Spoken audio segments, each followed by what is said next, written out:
What's up, everybody? Grinders, send out the message. We are live this evening. It is Friday night. Gaming fighting for its life on a Friday night. Man, oh man, what a week. What a week. I wanted to play some games, man, but no, we got to talk some business. We got to get the Grinders here, and we got to talk. By request, the doors needed to be open. There was too much glazing going on. I could not play Crimson Desert. There was Xbox Glaze took over the Crimson Glaze. So we need to do a Friday night deglazing out here because it is getting wild out there. We have two big topics. One, Pete Hines and the reason why he left so hastily right before Starfield. The truth has been exposed. And it's exactly as we thought. And if you just want to jump right to the end, it basically is this. Xbox. Oh, no! We suck again! Exactly. So, that's number one. Number two is the glazing is in full effect. Man, I thought we were going to get this at FanFest. They got the pre-glaze going on right now, and we got to talk because this is just... It boggles my mind. We got to talk about that. So, those are the two big ones that we got to talk about because, you know, I was just about to get the game. I was like, well, wait a second. What's going on? The Grinders were going crazy. And now they're like, open the doors. Open the doors. I was like, okay, we're opening up the doors. No stutter. So, Grinders, let them know that I'm alive because I didn't tell a lot of people. I didn't. I just opened the doors. So let them know. Shout out to those coming in, man. We got Anonymous Boss, Outside Gaming Night, Don John Sean, GB Cat, Plus Ultra, Neil out in the house, Neil Gusto, Don John in here. We got Samash Taran and Super Hemi Liquidator in the house. It's coming. So there's the grind signs. It's pathetic but predictable. It's just crazy. What's up, Josh? How you doing, man? It's just, and everybody, you know, after the show, definitely go check out some Gaming Grinds, man. We had some fun. Crimson Desert last night. It was awesome. I'm going to try to play some more tonight. We'll see if we don't get too late, but this is going to be a wild show. You know, Friday nights are wild. It's off the cuff. It's vicious. It's wild. Because we got to do all the deglazing on here. Because we got to tell the truth of what's going on. Because it is absolutely insane that this stuff is still happening. But so let's get into the first topic here. John Wayne, what's up, man? How you doing, man? Hit that like button. Grinders, again, share it out. Let them know. Because the Grinders only saw so much of the sign. I didn't give a long roadway to the runway to the show. Yeah. The glaze is off the charts, King Gut. Yes. Pure glazing. Get ready. Nice. Enjoy your Friday night gaming while I speak the smooth sounds of the deglazing that we're going to be doing. So the first one, let's get into the first of the big topics, the Pete Hines one. Without further ado, hit that like button, share it out, hit that hype button, and subscribe to the Gaming Grindhouse. We hit over 3,200 gaming grinders. Thank you again, Grinders. I appreciate all the support. Thank you for the birthday wishes. It's been an awesome week, and we're going to keep on cooking. We're about at 300 members, man. We had an incredible members stream on Wednesday to the balcony. So if you haven't gone to the balcony, become a VIP, and you could go check out that video. That was where the VIPs were the grinds board. Basically, they created the topics, and it was just an open conversation of just what the grinders wanted to talk about. So that's one of the benefits of being a member. Plus, you get all the music that I make here at the Gaming Grindhouse and playlists.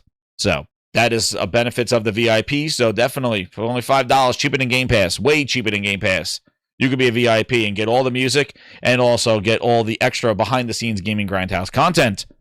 Now, without further ado, let's get into why Pete Hines left. Now, Grinders, if you remember, actually, I was one of the first channels to post the interview about when Pete Hines had the question asked to him, when was Starfield an exclusive? And Pete Hines said it wasn't an exclusive until Microsoft bought us. And I shared that here live when that video came out, and I honed in on that. And it was like one of the first times that people were just hearing about that. And I was like, listen to what he said. It wasn't an exclusive until Microsoft bought them and said, stop making it. And you could tell. The other thing that Pete Hines had during that time of Starfield exclusivity was that he apologized to PlayStation fans, saying sorry, you know, and the Xbox fans and Paris and all them were like on that going, well, why be sorry? Like, you know, why apologize? You are owned by Microsoft, and that's what it is. And he was like, I'm sorry that, and people were like, well, why is he apologizing? And he was kind of sincere in his apology of like, we're sorry that it's not coming to the PlayStation. And Xbox guys got pissed off. They're like, well, wait a second. You took the check from Microsoft. You're exclusive. Like, they could tell you what to do. Like, don't apologize. And then was the question about the exclusivity, saying that it wasn't an exclusive until Microsoft bought them. Because they asked him, when was it part of the discussion? He says it wasn't until Microsoft bought us. Exactly. He said, we're sorry. And, you know, just to kind of go back in time, I was like, sorry, Pete Hines to PlayStation about Starfield. You know, I always like to go back because a lot of people just forget. You know, yeah, here it is right here. See, Grinders? We find that thing right away. Pete Hines, executive, apologized to PS5 owners for Starfield exclusivity. So what he said was, here, let me get to the, I just want to make sure the text spot. Okay. Pete Hines apologized to PS5 owners, Starfield exclusivity. Todd Howard, on the contrary, is bending over backwards to paint it as the best deal ever for gamers. So, this is what he said. Pete Hines says, I don't know how to allay the concerns to PS5 fans other than that You're say, my number one customer. Well, I am a PS5 player as well, and I've played games on the console. And there's sick games I'm going to continue to play, Hines said. All I can really say is I apologize because I'm certain that that's frustrating to folks, but there's not a whole lot I can do about it. Like I said, we always go back to when and what's so scary. And shout out to Anonymous Bros, the first $5 of the evening in the tip jar. He goes, it's Friday night. Here's a tip. Jez is Friday night Glaze day. Let's go Grinders. Oh, man, he called us Grindettes. Oh, man, we got the Grindettes in here. Thank you, Anonymous Boss. Dropping Friday night tips and getting everybody all hyped up because, yo, it's hyped up time. And if you remember, we came to this and the typical Glazes that's going to lead us into the next conversation was all nothing to see here. Don't worry about it. There's nothing. Oh, he's just, why is he apologizing? He don't need to apologize to anybody. And all this, nothing to see here, right? All the Glazes. The Xbox Glaze and the Glazes. Yes, all them. Again, nothing to see here. Move on. But we, the gaming grinders, honed in on that going, what's that last sentence? There's not a lot I can do about it. I apologize. Does that sound like somebody who went into this $7 billion acquisition excited, or it sounds like somebody who has lost control? Yes, it does. It sounds like somebody who has lost control in the deal. This doesn't sound like somebody who is sitting as a partnership. Oh, what are we going to do together, Phil and Pete Hines? What are we going to make Aaron Greenberg? You dirty bastard, all this stuff. What are we going to do here? No. This sounds like somebody who was purchased, told one thing, and then said, now we own you, and we're going to make the big decisions here. It's no longer yours to make. So this, along the lines with the other quote where, we have that video here where Pete Hines says, Starfield. Here's my grind knowledge pool right here. Starfield was not exclusive until Xbox bought them. Remember that infamous one, right? Remember that infamous interview? There is always someone for you to Yep, talk there to it is, in New right there. Jersey Holy at the crap! What are we doing here? 988 Suicide and Yes. Here we go. Where is it? I don't want a Dusty Bin article. Here it is. This one right here. Is this the one? Oh, no, this is not the one. It was the guy from GameSpot. GameSpot here. Where is it? Is this the one? Let me see.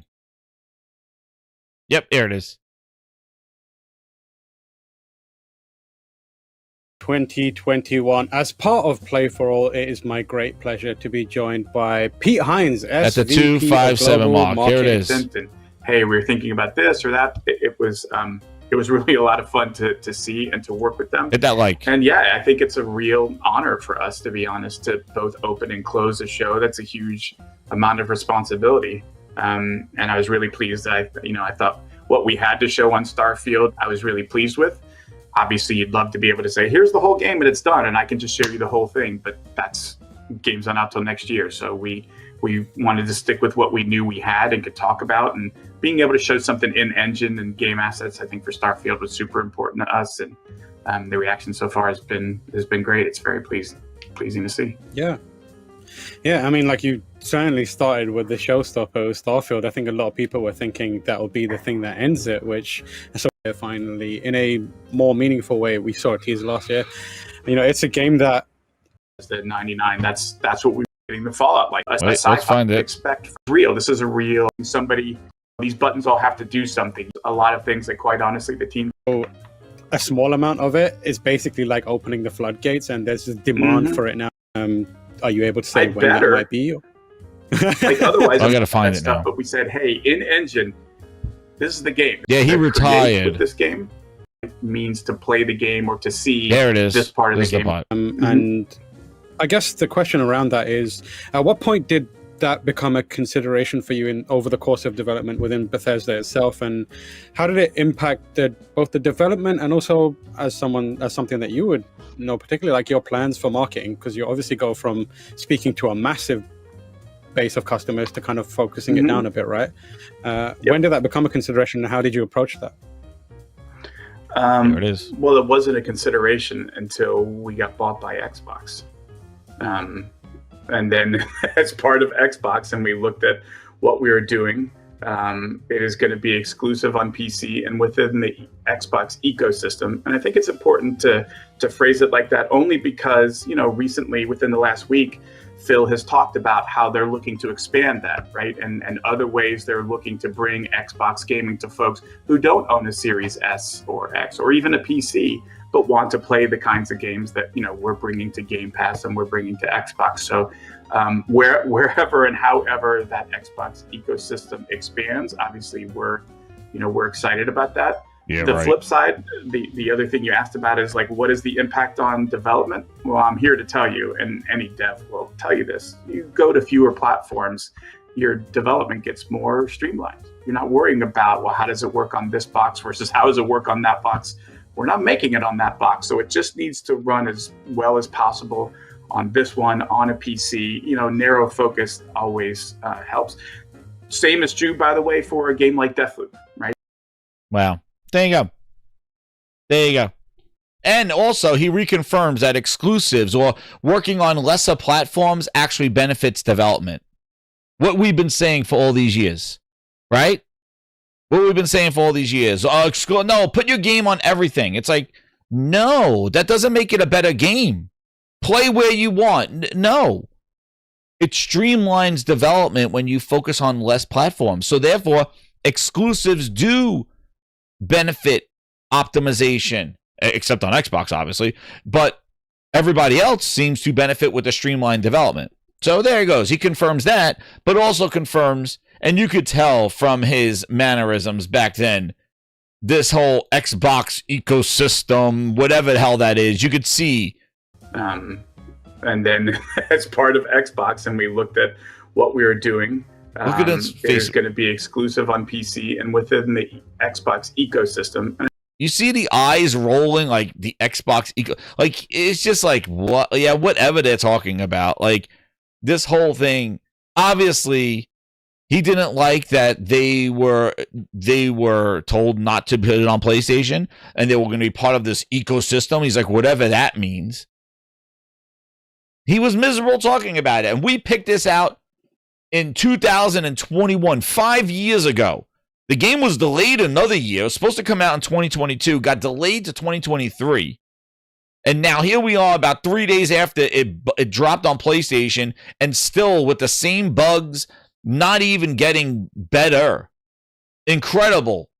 The horror that Starfield has become on PlayStation. They couldn't even spit shine that thing.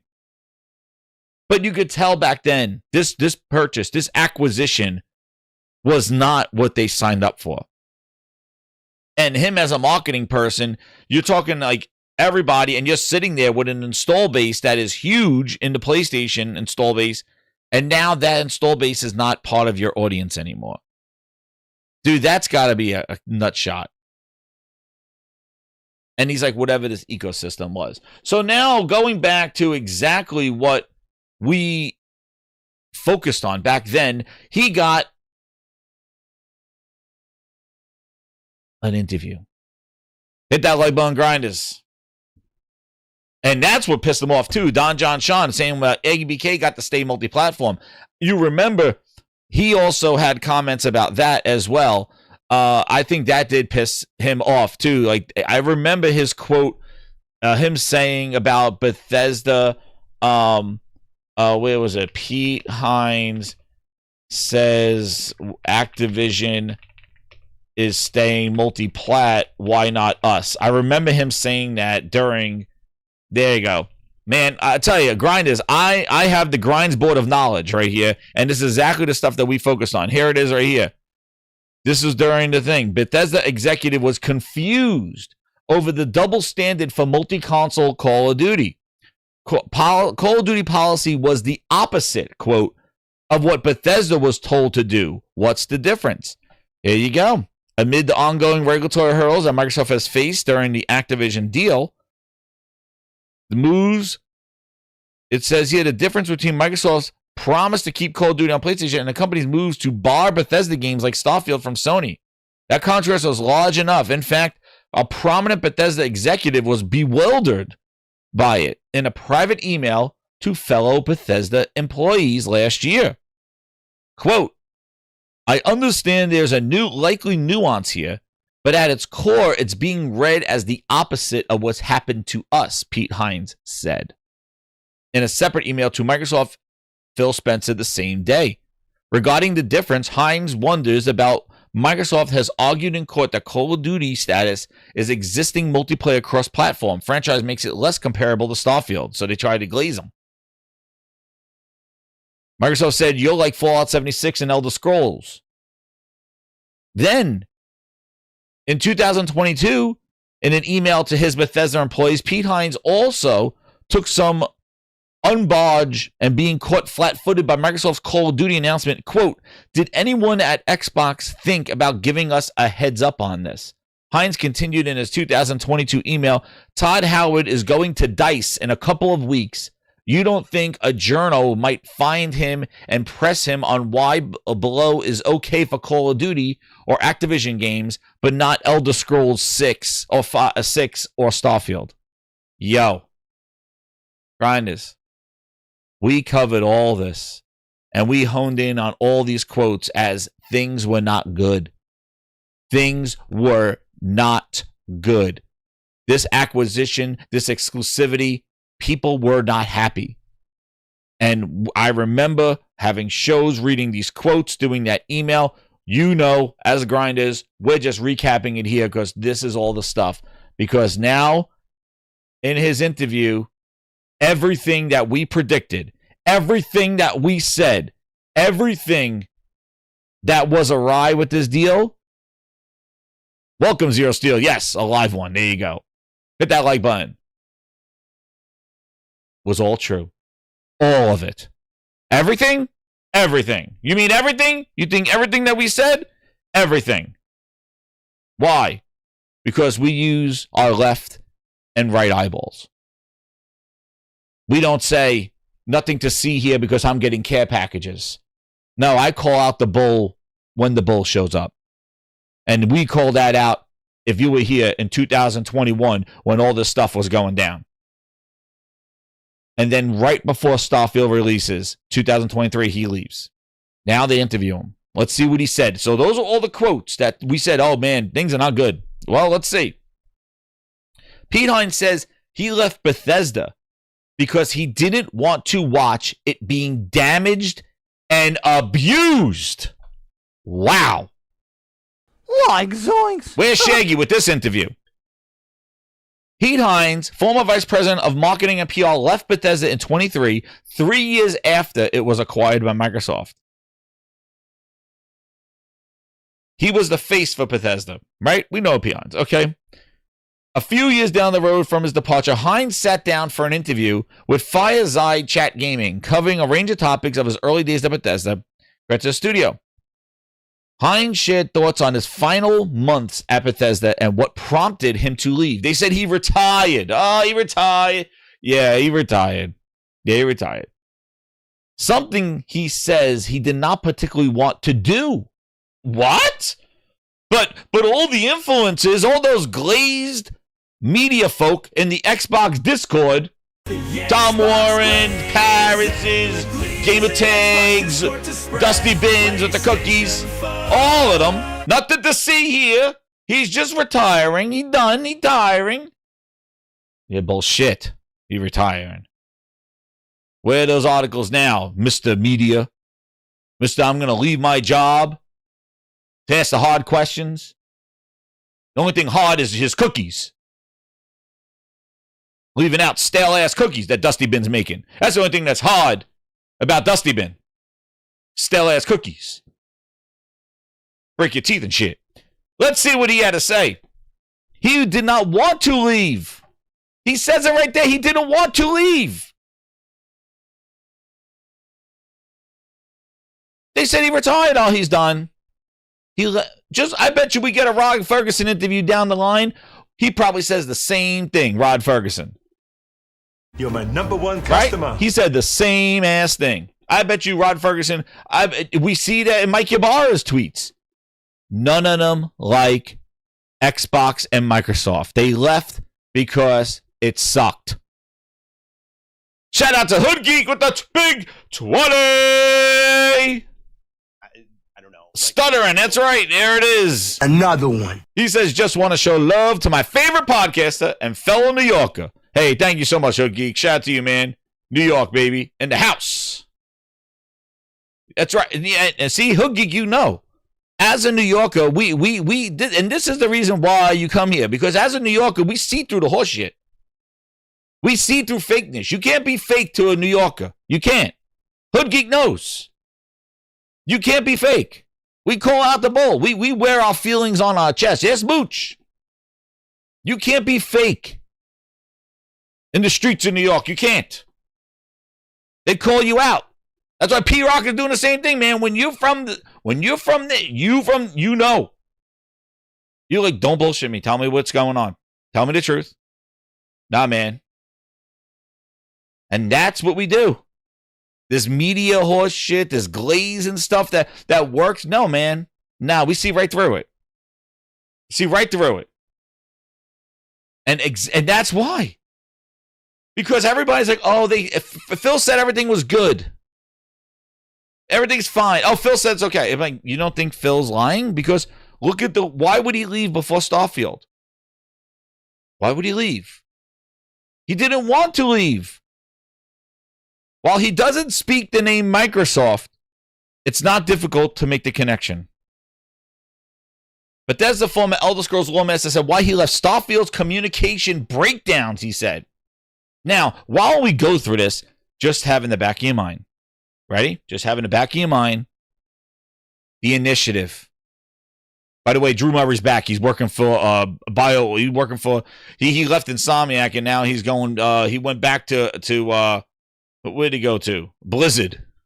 He'll be leaving there soon, I'm sure, next year or so. Think about management issues that we talked about on Monday.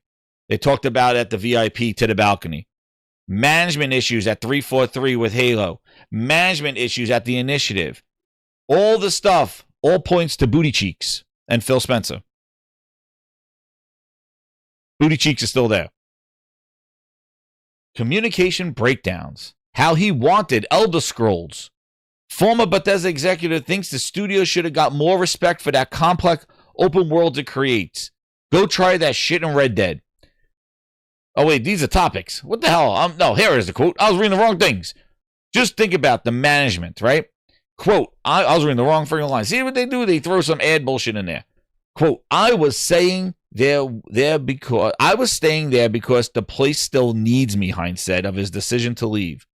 I just hit a point of yes, it needs me. I am powerless to do what I think needs to be done to run this place properly, to protect these people, to maintain what we worked on so hard to create, which in an incredibly efficient, well-run video game developer and publisher. He believed that they were efficient.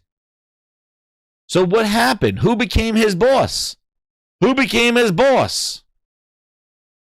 What happened? Great ass! Yeah, who became his boss? Inefficient. He believed that we had an efficient studio and he couldn't help him. Who came walking into the studios? Who was it? Booty Gump! I'm here, Pete Hines. We're going to fix things. Booty Gump! Friday night Booty Gump! Let me see that booty drop. Mama always said I did a good job at the studios. Mama always said I did a good job at the studios. Mama, I did a good job. Pete Hines a little mean. Mama, Pete Hines a little mean, but I did a good job today at the studios. They didn't laugh at me this time, Mama. Booty Gump. Ladies and gentlemen, Booty Gump. He sat down there, he goes, I'm your boss now. Booty, my name is Miss Gump. Booty Gump. I'm your boss now. We're going to be doing things a little different here. Now was allowed to do running. But now, Pete Hines, you don't like me. There's a new boss. There's a new boss. Everybody, please sit down. I'm going to be running. All right, Mr. Booty, what do you have to say? I think I just paid. Oh, shit, you peed. Did he just say he peed? Yes, he said he peed. I peed a little bit. That's our boss? Pete Hines is like, I don't know, man. Dude, this is who they gave us. That's right. That's right here. Booty Gump. That's right. I'm going to go, after I finish talking here at these studios, I'm going to go my shrimping boat. I'm going to go with my good friend Bubba Gump. And we're going to go get some shrimping. Phil likes some shrimp. He like all those different shrimp. The spicy shrimp, the small shrimp, the Cajun shrimp. I'm going to go on my boat. But you're the boss? That's right. Mama said I'll be a good boss. Oh, shit. Booty Gump! Oh, Pete Hines like, oh, shit. I got to work for this ass. Told you, man. Nobody likes him. Nobody likes Booty Gump. Nobody likes his ass. Dude's an ass. Just you saw how he interacted when he went to Double Fine. Nobody here can work on any games. They're my games. But no freelancing here. Tell them they can't. But maybe if I want to make a game, I'll make another game. They're my game, your game, my game. Booty Gump. That's the boy. Nobody liked him. And now Pete Hines says, we work so hard to make an incredibly efficient and well-run video game developer and publisher. And he continues, and when I was unable to do what I thought my job should involve in continuing to have the place be, if not the most efficient publisher in the game industry, I was way the fuck up there. And when I couldn't protect it, and I saw how it was getting damaged and broken apart, and frankly mistreated, abused, whatever word you want to use, I said, I am not going to sit here and watch this happen in front of me. Yo. Mic drop, please. Stop! Enough! Get to the wall. This is the truth. There's no stopping here. That is some harshness. Dude, that is not no, we left on good terms. Dude, he said they were ripping that shit apart. And look what Starfield released as. Look at the DLC. Worse than the campaign. Then 3-4 years later comes the PlayStation, still ass. This is incompetence. And you got Todd Howard talking about another game. Oh, Elder Scrolls. Dude, that's going to be ass too. This is shit. Dude, this is crazy.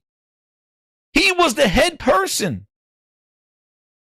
And he could not do his job and watch them destroy. He says it was way up there, if not the most efficient publisher in the game industry. And when I couldn't protect it and saw how it was getting damaged and broken apart and mistreated, dude, Redfall, all of it, mistreated, abused, whatever word you want to use. I'm not going to sit here and watch that happen, and he couldn't do anything. Yeah, there was new DLC, John Sean. It was horrible. Shit in space. You forget it. Yeah, exactly. It was shit in space. Shattered Space Reviews. You forgot that? That was the DLC. Dude. Yeah. Shit in space. Yeah, wait, Don John, I got some news for you. Friday Night News. There it is. Look for Friday Night News. Here's shit in space. You wonder why they don't talk about it. This is the DLC for Starfield. Look. Shattered Space. Yo. 4.9 user score. Where's all my Xbots? Where the bots? Bots, where were you with the DLC? Means when I think about Xbox, I'm going to think about quality games. We have work to do there. We haven't done our best work over the last few years with our first-party output. That's always been a hit on the company on that. Whatever I hear some criticism. This was the DLC. Yeah, I don't know if I'd say always. Like, no, Phil, always. Not the throne. This was the DLC. Shit in space. That's a fair. I think it's something fair to say. There it is. It is fair to say. A 58 and a 62. Numbers only a mother could love. Hit that like button, please. Subscribe if you're new here. We're Glaze in the news. Yes. What happened? Did the Xbox influencers who got care packages just skip over this DLC? Those who paid extra for the Starfield Special Edition with the watch and the strap-ons and the condom wraps and all that other stuff, they missed this shit in space? This was the year DLC that came out after. It was horrible. This was the DLC that came in the Ultimate Edition. That came out a year later. This is what it is. Everybody was like, when Fallout came out, when Fallout 3 came out, or Fallout 4, the DLC, fixed a lot of things. Yeah. No, Josh, it was extra. This was not included in Starfield. This was extra. You had to pay for the early access, the Ultimate Edition of Starfield to get this DLC. This was paid DLC. This was not included in Game Pass. You could probably tell how much coverage this got of how many people moved on from this game by the time this DLC came out. And a lot of people who got the early access to Starfield, you know how you pay $30 and you could get the game early? Yeah, well, the Ultimate Edition, well, this was the content of the Ultimate Edition, the shit in space. So, yeah. And then after this came out, they took a hiatus last year, no DLC, only to give you whatever DLC trash that they put out this year for the PlayStation version. But this was paid DLC. The first one, the big one. And actually what's crazy is the buggy came out before this. That was like an update, a quality of life improvement. That came out before the DLC. The buggy, because people complained that it was boring to walk. And you saw my stream? It was. It's horrible. And they added a buggy because we heard you. Even though Todd Howard said it was by design. I didn't put a buggy in the game. But the shill said it was fine. Right, Dent? That's right. Everybody said it was fine. Shit in space. But everybody moved on. And Pete Hines said, we were a good publisher. We were way up there. But him too. Dude, if you were so confident in your publishing and all that stuff, Pete Hines. But again, Pete Hines wasn't the one who made the deal. It was ZeniMax. ZeniMax owned Bethesda. ZeniMax is the one who Phil wined and dined. It wasn't Bethesda. They just sat around because Bethesda was the one brand that everybody knew. But ZeniMax is the one who sold it. The whole arm and cashed out. Yes, Artistic Vision, yeah. Microsoft acquired Bethesda in 2020. And what was the biggest blockbuster acquisition of all time? $7 billion it was. 69 after the Activision. At the time, Heinze described the pairing as a perfect fit. Remember that sit-around chair thing? Yeah, when they sit around. In Bethesda's announcement of the deal, but just 3 years later, shortly after the release of Starfield, he retired. And just days after that, Microsoft changed its Xbox studio structure to bring Bethesda and other ZeniMax subsidiaries more under the control of Microsoft. Heinze cited the release of Starfield as a culminating point of his career in 2023 retirement message, but it turns out he had to wait longer than he was expected for. He was waiting until after Starfield. He says, I knew I was leaving the year before. Every time Todd delayed Starfield, I thought, fuck, I'm here another 8 months. Wow, that sounds like a happy employee, Microsoft. He wanted to leave, and Todd Howard kept delaying Starfield. And he says, I'm here another 8 months. He bears Howard no ill will. In fact, very clearly throughout the interview, he holds his longtime Bethesda partner in the highest esteem and credits him for making the final stretch of the studio tolerable. Wow. These are some real strong words. He says, quote, Todd was the only one who knew what about Heinze leaving. He said, it's another reason I love that man. He showed up for me when I was just at my wit's end and got me through that and got me out of there in a way that I still retain my sanity. Wow. That's far from the only time Heinze expressed genuine affection for Howard in the interview. He also said that despite Bethesda games sometimes being janky or buggy, Howard and the studio as a whole deserve respect for leaning into a level of game complexity everybody else runs away from. Yeah, well, Crimson Desert said, hold my beer, you guys. So, that's all I gotta say. Crimson Desert put Starfield and all your Bethesda games to shame. That's all I'm saying. Crimson Desert, please, don't even start. The only one I think that's going to actually match up to Crimson Desert and probably be better than Crimson is Red Dead Redemption. My God, Crimson Desert just took a big shat on Starfield. I told you, Starfield couldn't release at a worse time. Dude, Starfield had a release like Christmas Eve of last year, 2 years ago. They put this thing right out after a couple weeks of Crimson Desert, getting the Crimson Glaze. Oh, forget about it. What you can do in that game. And then even the updates after for No Man's Sky still cooking. Starfield had no chance. No chance. They had Vince McMahon. No chance. No chance in hell. And Elder Scrolls, again, here we come to the grindhouse again, right? One of my favorite franchises in Elder Scrolls is now in the hands of shit-ass booty. And a skeletal structure of Looney Tune Todd Howard Uber driver. That's it. Elder Scrolls was my favorite. I liked Elder Scrolls better than Fallout franchises, even though I did like the VAT system in Fallout. But I preferred Elder Scrolls. I like those kind of games. I like the magic and the swords and the horse. I like that. I like the environments. I like Oblivion. Those are my favorite. I like those franchises more so than Fallout. Rundown, the radiation shit. I wasn't a fan. The only thing I liked in Fallout was the gore and the VAT system. I didn't really like the Wasteland.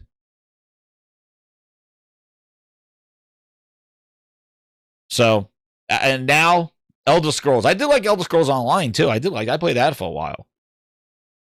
But I like the Elder Scrolls. Morrowinds, I played those. I like those. And now we got 6. What's up, Hero Jackson, man? Might as well cancel it, JB Cat says. Yeah. They even added Pokemon, Sodus, Nist. Yeah. No Man's Sky's crazy. And I showed it on my stream. Like, yeah, I showed it. Look at this. This is Starfield on PlayStation, right? You think you can fly into the planets now after all this time and do this exploration? Dude, where is it? Where's Starfield? I had it right here. Where's the video? Yeah, here's Starfield now. Pete Hines. This is your update. All these years later. Fly to any planet. Land where you want. Explore. Watch. Watch what happens. You hit the Todd Howard wall. Oh, there you go. Can't get any closer. Sorry. Todd Howard says no. Series S says, oh, you're pushing me too hard. Nope. Go to the menu, please. You can't fly it. Nope. You can't fly here. Nope. You can fly around, but you cannot land. Go to the menu, please. We got to show you a load screen, please. All these years. Nope. You're not landing there, sir. Sir, nope. Nope. Sir, nope. You're not landing. Please go to the menu. Please. Thank you. Thank you. Select where you want to land. Let's show the animation and loading. There we go. Thank you. Thank you. Now you're on the planet. Yay. Good job, Todd. Good job. Congrats. Just works, bitch. Thank you, Todd. Thank you. In space, there are visible walls. That's right, Zero Steel. That's right. Hit that like button. Yep. In space, there are invisible walls. He tried. He pushed it. I love this part though. I gotta watch this again for comedy. I love how he's going full speed. Oh, we're gonna get there. We're gonna get the Jemison. We're getting the Jemison. And then he just hits a wall. Oh, nope. And then he keeps trying to push it. Go turbo. We're gonna get through that invisible wall. There's a force field. It's the goddamn Death Star over there. Todd Howard got the friggin' Death Star going on. What are we doing here? No wonder Pete Hines laughed, you dumbasses. You idiots! You captured the stunt doubles! Oh, man. Put this thing away. This is not worth it. No shit. Yes, I would like to have a refund. Ah! In space, nobody can hear you scream.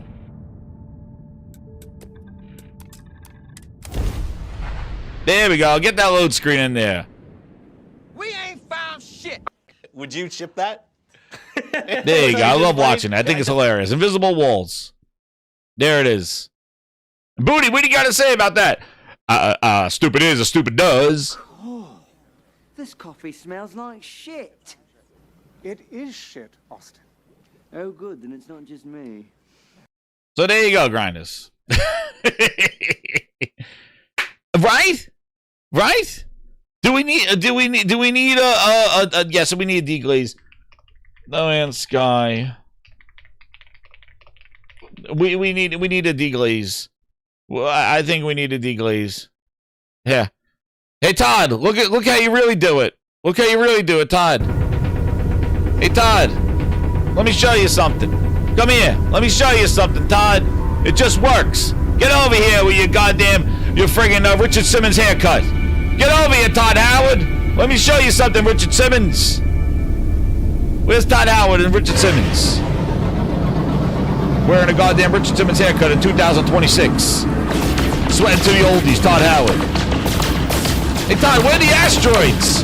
In your space. What's up in your space? Where are your asteroids, Todd? Todd,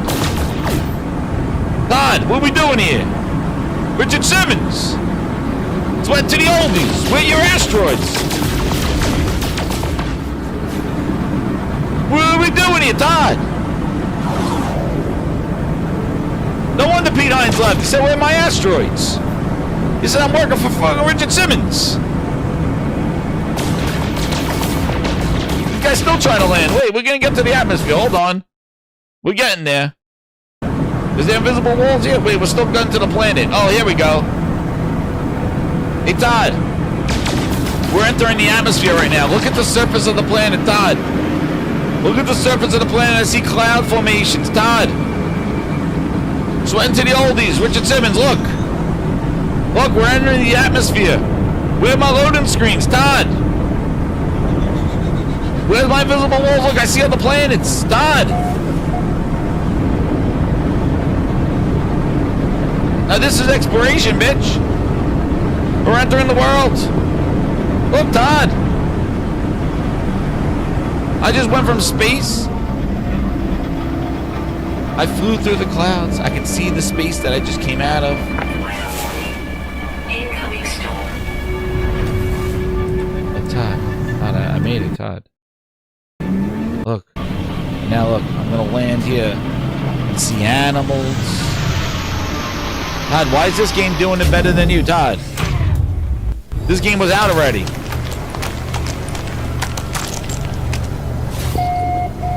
Dude doesn't even have a head.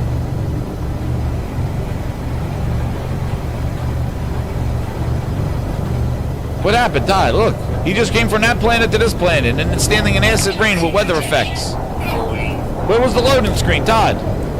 Sweating to the oldies. What happened? Yeah. Here's a comparison. Oh, well, watch this. This is going to be fun. Even Star Wars Outlaws did it, Todd. This will be fun. After the friggin' KFC and some commercials. Hold on, Grind. Hit that like button. There's some commercials here. Hold on.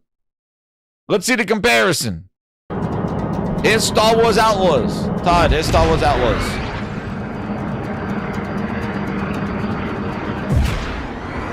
Here goes Outlaws. We'll fast forward a little bit for the time's sake of the Grindhouse.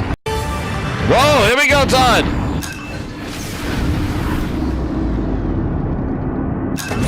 Land. Wait, True SSJ, we're gonna watch it right now. Here's Outlaws. And we want a little cinematic here.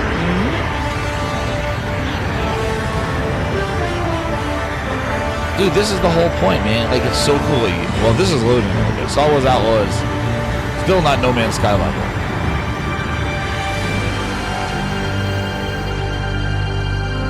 But at least you... and it got a cutscene. All right, there's Outlaws. All right, let's see Starfield now. There we go. At least we had some seamless music in our cutscenes for that one. But let's see Starfield now. Let's see. Here we go. Here we go, Todd. What happened? Wait, he hits the wall?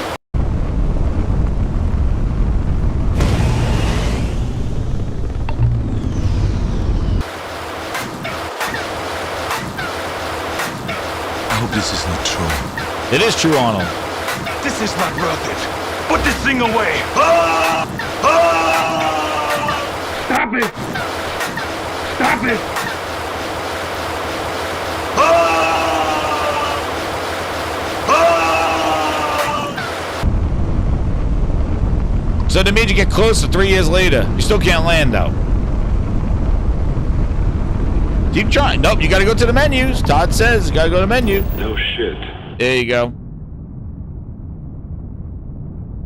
Nope. You can't land. Oh, can you land there? Thank you. There it is. Ah. Thank you, Starfield. Oh, wait, we're waiting. All clear. Ah, there we go, Starfield. There it is. And now walk around an empty plane. Procuring. Did they show all the load screens? Yeah, all the load screens to get off the plane. Yeah. And then here's No Man's Sky. There he goes. No Man's Sky. Keep going. Look at this game. Look at this game. And you could do it in VR nonetheless, too. And you could do it in VR. No Man's Sky.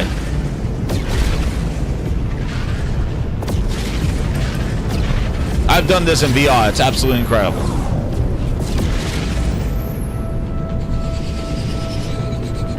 You could fly along the surface. No menus. You could choose. I want that little, like, that structure right there. I want to land on that mountain. Oh, I see something. You could go wherever. You could fly around the planet. You can't do that in Starfield.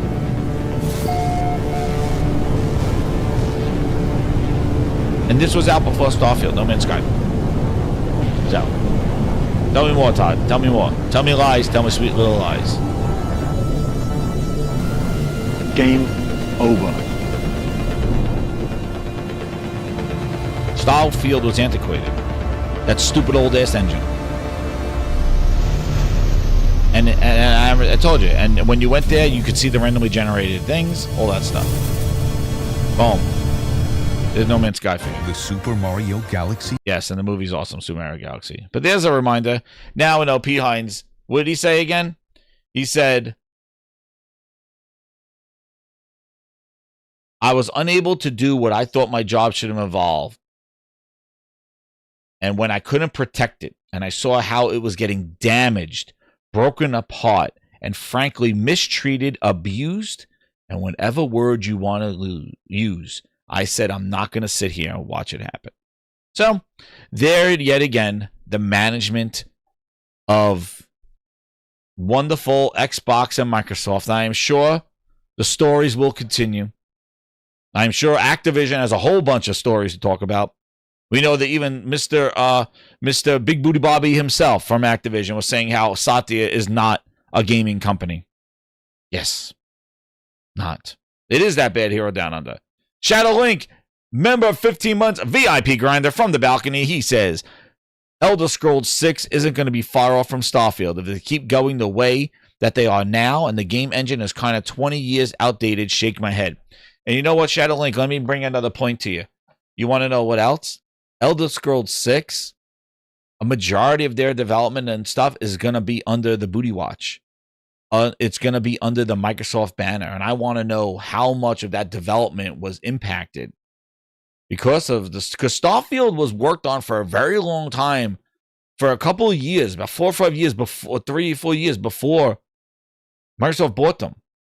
Elder Scrolls was far out. Now, they're working on this under the Microsoft banner for a while. So, booty scoping, it's going to be you know what? It's going to be a disaster. It's going to be a train wreck. It's going to be. It's going to be. Because they suck at making games.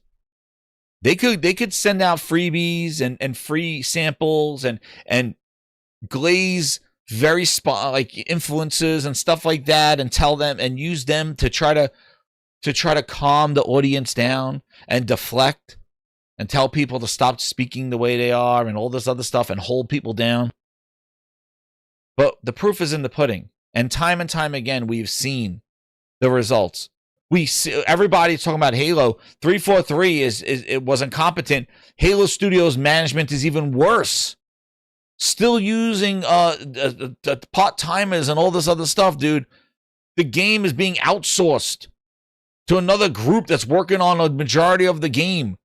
Another disaster. I'm telling you, Halo Remastered, which again, I don't know what Xbox fan wants to replay Halo 1 again with no multiplayer. The campaign that looks prettier after we just did it in Anniversary Edition and we're doing it a re-Anniversary Edition. Like, I'm sorry. Like, There have been so many cool, and this is the same problem that we had with Gears Ultimate. I don't want to go back to the first game with the first mechanics. I don't want to do that. Give me the collection and let me choose. I don't want to go back to the first game with like, you added sprint. Okay, fine, but like hijacking, I guess that's in there, but all this, like, we've had so many cool weapons and things like that. Like, I just feel like if you're going to try to throw all the new stuff in an old game, then what is the sense of doing the old game? And it's going to be a jank. I'm telling you, that shit's going to be all stuttering. It's going to be stuttering because it's Unreal 5 and they suck at making games. And 343 was bad. Halo Studios seems to be even worse. And that Pierre guy seems like ass. Arnold Schwarzenegger talking guy. Every single time, dude. Every single time. These games come out and they're not ready for prime time. They got to go back to them to get fixed. We hear your updates and then we'll fix it and then we'll patch it up. Dude, releasing Hellblade at 30 frames. Hellblade 2 after all those years at 30 frames. Starfield at 30 frames launching on the most powerful console. These dopey guys were running around with Project Scarlet. Woo! PlayStation's afraid because Xbox is so powerful and they dropped the game of the generation at 30 frames because Todd Howard said that's the way it is. Hellblade 2, 30 frames. Like, really? They just did Forza Horizon 6 preview locked at 30 frames for fidelity in a racing game that we have already moved on to 60 frames in Forza Horizon. And now you're sending previews out at 30 frames? Why? And it doesn't even, the lighting, it doesn't even have ray tracing in it. You're not showing off shit. That's what we're doing in 2026. You're dropping a racing game at 30 frames as a preview for the Glazes out there? Why? Only on console? I guess you're telling people not to play there. But every single time, because the problem is Matt Booty is still there. Asha doesn't know, and Matt Booty is incompetent. He cannot run he cannot run away. He's ass. He sucks. They cannot manage studios. He does not know quality. Just like what they asked him what he does there. I just make sure things don't get in people's way. Dude, you suck. You need to be in there assessing for quality, keeping the standard of what video games and expectations are. Not letting these studios just give you trash and then you just go, okay, we made the deadline. Shadow Link says, I can't talk bad about studios. Stop, enough. Uh-oh, here he comes. He heard you, Shadow. He heard you. Stop. Enough. Get back over there and stare at the wall Friday. I want to see your face looking at my face. Put Hogita in the bathroom. Stop. Enough. Put him in the bathroom. I don't want to see him. I don't want his face looking at my face. Put him in the bathroom with coffee cakes. Stop. Enough. Take him away. Take it away. Hoggy, get out of here. There you go. I got him out of here. That's it, Shadow Link. You're not going to see him anymore. He's in the bathroom now. I put him in the bathroom with coffee cakes. Eddie Mush. He's a jinx. We got him. He was kicking and screaming. We got him. We threw him in the bathroom. He belongs. That's where he's going. We got him. He'd be quiet now. He'd be quiet now. We don't want to hear his ass anymore. So, while Pete Hines... And wait. Let's see. There's some more quotes from you. Let me see. I think there's one more. Let me see. Yeah, he couldn't protect it. Let's see if there's another quote. Yeah, around Redfall. Uh-huh.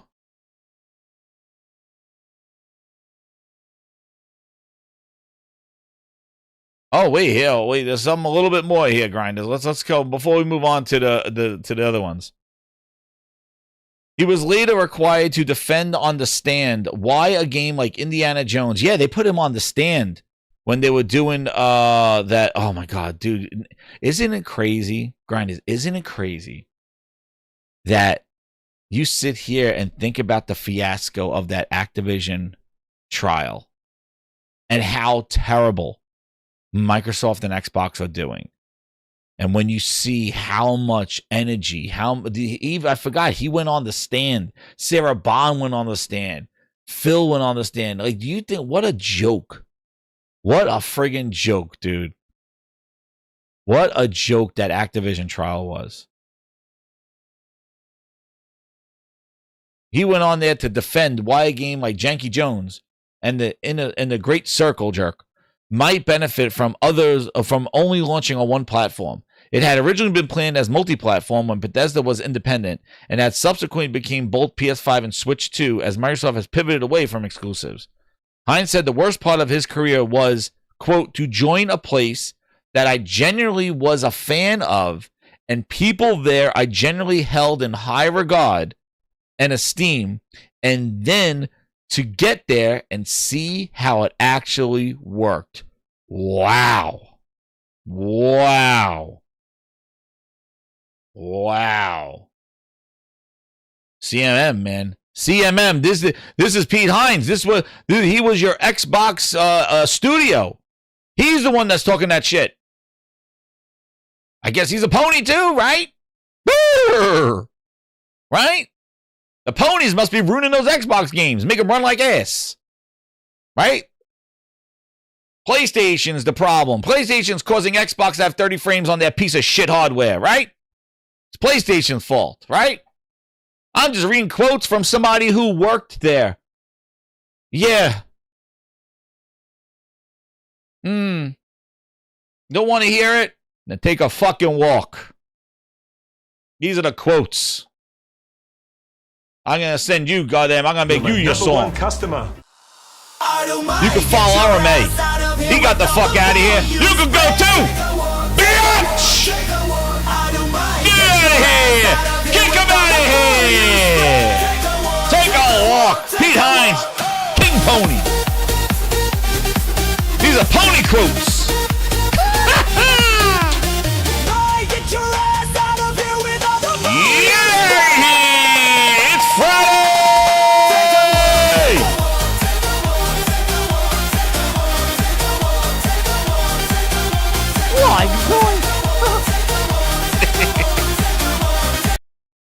These are pony quotes.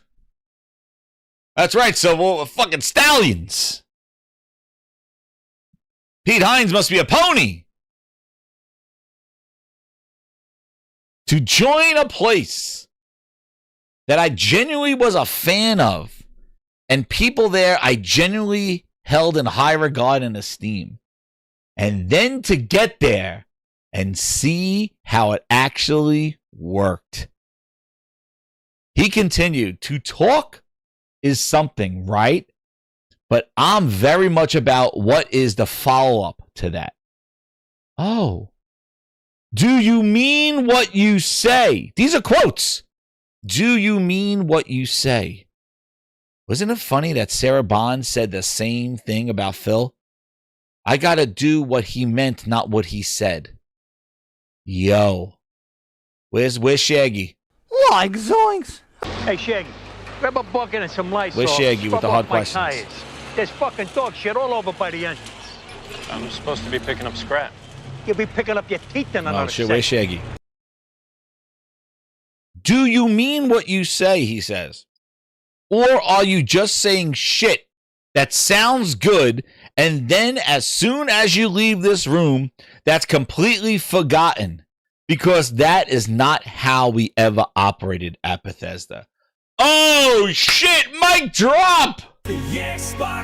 Oh, he just said Phil Spencer in a nutshell. Xbox can't compete as they are. Oh, man. Pony talk. Reaver. Pony Hines. They suck again. Bass is fucking raw shit. Yo. Raw chicken. It's raw. Fucking raw. Raw Carol. Fucking raw. Raw. Fuck off. Wow. And by the way, is eyes roll. Yeah, he's talking about that shit-faced booty. That's who he's talking about. Good old shithead. You know, his first name was, his name wasn't shithead before, right? That booty got called with a couple of names, but his first name wasn't shitface anymore. You mean you changed it to the tree? Yeah, used to be shithouse. Used to be shithouse. Matt Booty went there and go, well, I always said I do what I do. To talk is something, right? But I'm very much about it. What is follow-up? Do you mean what you say? Or are you just saying shit that sounds good and then as soon as you leave, completely forgotten? Dude, he keeps on cooking.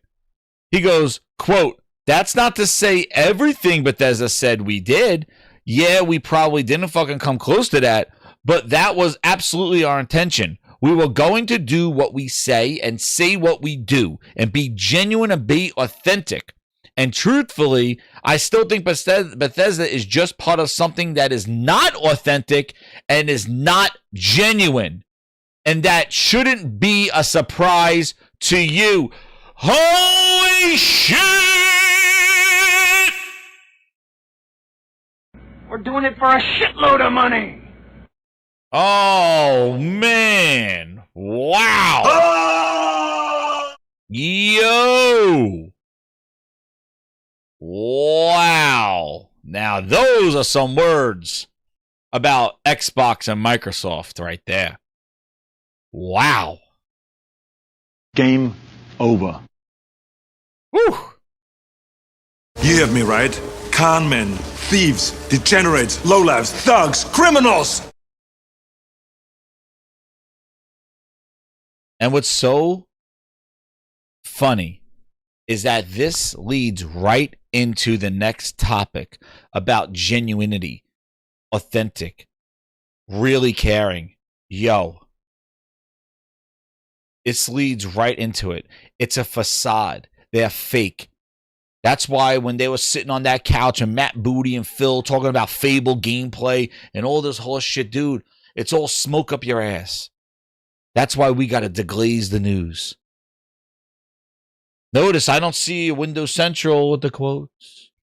Bootleg, where Bootleg at? He worried about his care package. So he could run around with some shirts. Where's the hard questions? Where Bootleg at? It's funny. Right? Isn't it funny that this man who worked there, think about it, and hit that like button, please. Hit the hype button as well. But think about it. What do we talk about here? Using your two eyeballs, reality, seeing through the bullshit, smoke and mirrors, and seeing through that. He liked them. He says right there. He says here, to join a place that I genuinely was a fan of, and the people I genuinely held in high regard and esteem, and then to get there and see how it worked. Outside, the facade looked like Microsoft gave a shit. They cared about gaming. They cared about this stuff. Then when he got in there and saw what a shit show it was and how they were just glazing people, telling people to do whatever, and really just breaking things apart, not knowing anything that was going on, not being truthful, saying one thing and doing another, lying, doing what they meant and not what they said. Right? From the outside, it looks like they cared when they were sitting around that couch talking about the Bethesda deal and all that. Oh, we're going to do great things together. But then when he got in there and saw how the sausage was cooked and how the sausage was made, yeah, they don't care. And it goes to everything that we've said. They don't give a shit about gaming. They should get out of it. But they don't want to because they want to use gaming as a way to drive it into the goddamn ground so Satya could get his AI horseshit, and they're doing it again. And Asha is the head of this thing, and she's doing exactly the glazing roadmap that she needs to do. And that's what we're going to get into next, because it shows the fakeness. He says right there, he says they're not authentic. He says, I think Bethesda is just part of something that is not authentic and not genuine, because they don't care about the games. That's why they put the shit out there at 30 frames. They don't give a shit about what people think about quality of games. They don't care. They never did. Once it became about Game Pass, once it became about subscriptions and growing and all that shit, gaming went out the window. Gaming was just a secondary thing. It was always about where you're going to play. Nobody cared. Like, you think a dev who works on a game for 5 goddamn years wants people to experience it on a 7-inch phone streamed over 4G networks with some strap-on controller to their phone? That's how they want somebody with lag and shit. They're going to blame the game. Meanwhile, it's probably their network. And what's crazy is that we laugh at these influences, the same group, and how they flip-flopped, and how they said exclusives don't matter, but now exclusives do. That's what Xbox needs to do to win. Or it's about launching on day one, but then all of a sudden, no, give them 6 months so they could get their audience. Whoa, wait a second. What happened to day one? Because what? The last sentence. They're not genuine. They're not authentic. They don't think for themselves. They speak of what they're told to say to get the free shit. Because if they say anything but that, they won't get the free shit and will be whitelisted or blacklisted. Off. Oh, you said some not nice things. And we have proof of that. I remember the guy that did the Forza Horizon reviews. He came back from the preview and said something sucked about Forza Motorsport. He said he was not invited to the next one. I covered it here on this show. He came back and was like, nope, that shit was sucked. They didn't let us do this. They didn't let us do that. Guess what happened? Nope, you're not coming to the next Forza one. They didn't invite you. And that's what happens. So they'll eat up all this horse shit, all these bad quality games at 30 frames, as long as they get on a flight so they could stand next to one of these executives and look important so that the chat thinks they're talking about somebody who's important. But all they're listening to is a disingenuine, not authentic person that's just manipulating their audience to get a fucking dollar out of them. And that's disgusting. That needs a deglazing, because that's how it works. They're not honest. They're not truthful. They're not giving their opinion. They're being told what they... Dude, just like your goddamn what Colt did with Redfall. He wasn't supposed to talk about the frame rate and that they played it on PC and all the jank and stuff with Redfall. Said it could be game of the year. You saw the previews of Redfall. They said it was game of the goddamn over the year. And then when the game came out and it was jank, everybody was like, yo, you played it. What happened? Yeah, they told us they were going to fix it and we shouldn't emphasize it in our previews. Oh, get the hell out of here, dude. Get the hell out of here, man. I wouldn't watch that shit anymore. I wouldn't trust anything that comes out of that mouth.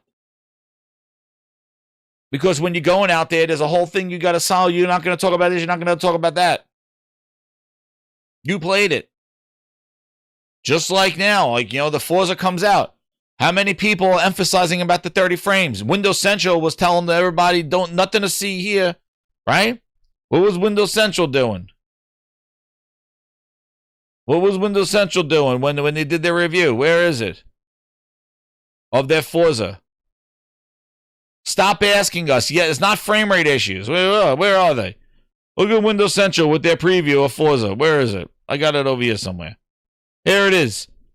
Look at Windows Central. Seen a couple of comments about frame rate issues with our and other Forza 6 videos. Ignore whatever YouTube is saying. The preview was locked at 30 frames. Our video says this. So it's a preview of the quality mode.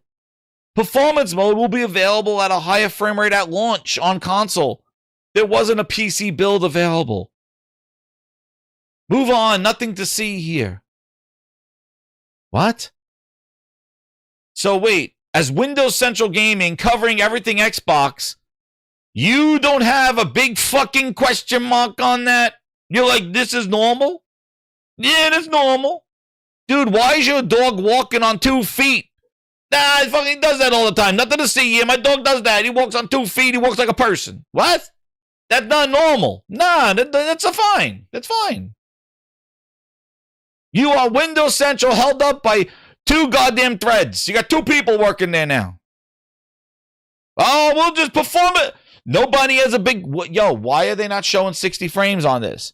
This is not a launch title. We are 6 goddamn years into this hardware with the Series X. 6 years. And this is their best team they got with the most optimized engine for the hardware. We're not flexing performance mode now. This is not no goddamn 2020. This is a new console launch. They haven't had the chance to optimize it. Bitch, this is Forza 6. We already had Forza 5 and Forza 4. So what are you talking about? Like, oh, there's no, like, yo, like, it's a bit strange that they're not sending out this game in 60 frames and locking it to quality mode. And then when they show it, it's like, yo, no ray tracing, no path tracing. They drive through the city, it looks dull, it looks flat. They're saving it for he says they're saving it for they locked it to fidelity mode, he says. They locked it to fidelity mode. Really? They locked it to fidelity mode.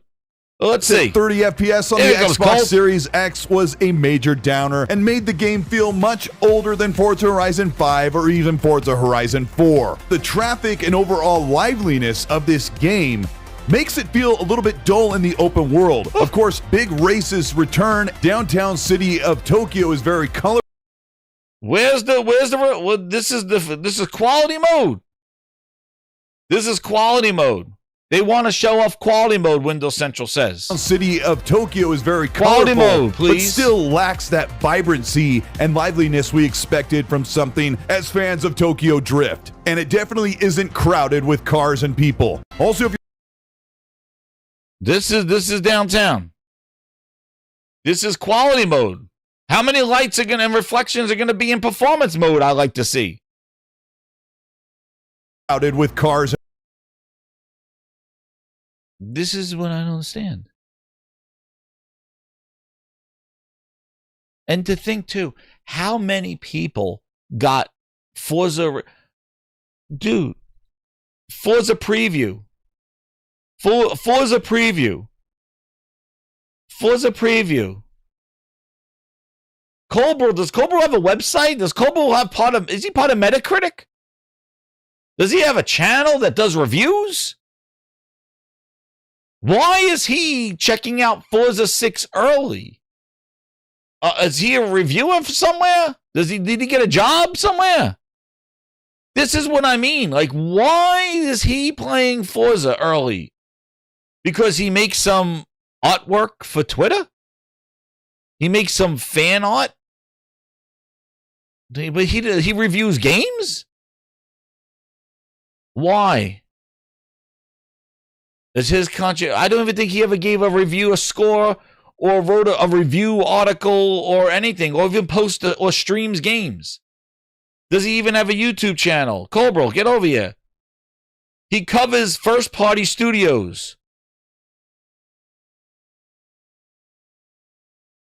He just reports the news. Where's his YouTube video of playing the game and his full review? This is what I mean. Why? You're my number one customer. You gotta ask why. Like, to get what?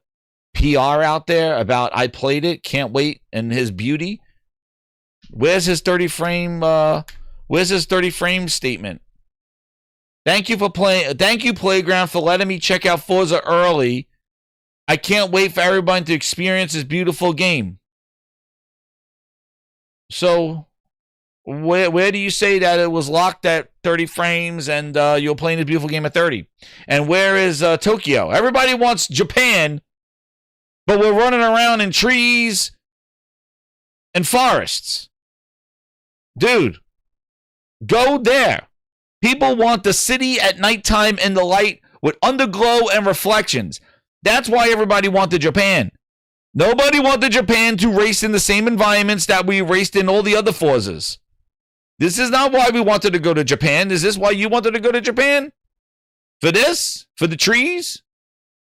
You wanted to go to Japan so you could see some cherry blossoms on the side and a little house? Is this why we wanted to go to Japan? No. No.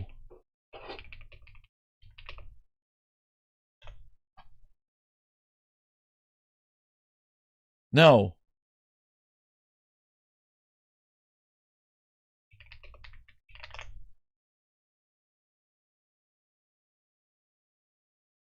No, that's not why we wanted to go to Japan. Why did you want to go to Japan? For this? This looks like Mexico. This was like the last game. No, people want to go to Tokyo. They want the underglow. They want the street racing. They want the lights and all the craziness. That's what they wanted. No, this is the... You look at that picture, you're like, that's why I want to go to Tokyo. Dude. People want drifting. People want nights and underglow races.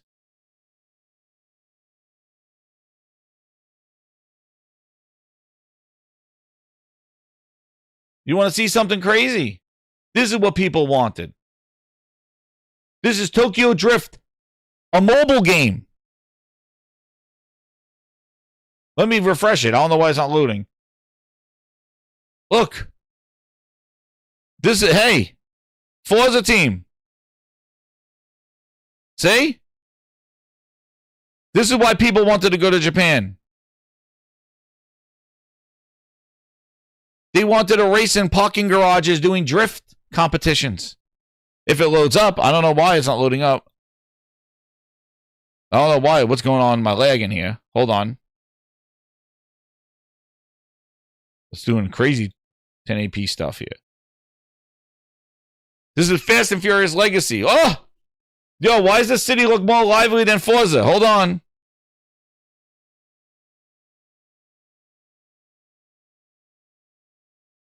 Oh.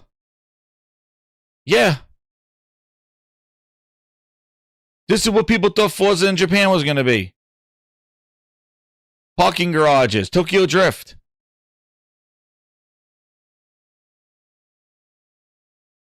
I don't know what's going on with this, with whoever YouTube's going on here.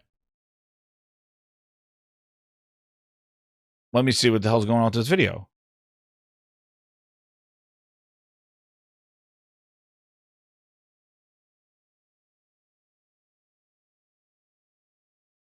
People wanted night racing. They wanted underglow. They wanted lights. They wanted crazy cars. They wanted neon lights. They wanted the reflections. They thought like, oh my God, Forza with ray tracing and the city lights. Like, that's what I want. This is a friggin' mobile game. Street racing. Well, that loads. Let's go back to see what the city looks like. What was that again? Here it is.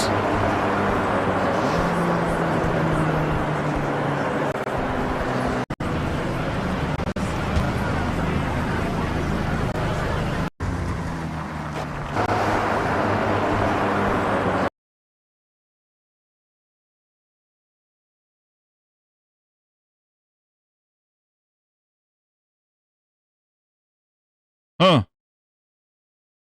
City lights. That's why people wanted to go to Japan. So, I don't know why everybody was showing the trees and the forests and the things. Dude, this is first person mode in Forza. Yikes. Zoinks. Look at this mobile game. Twinkie, tell them how it is. Tell them how it is, Twinks.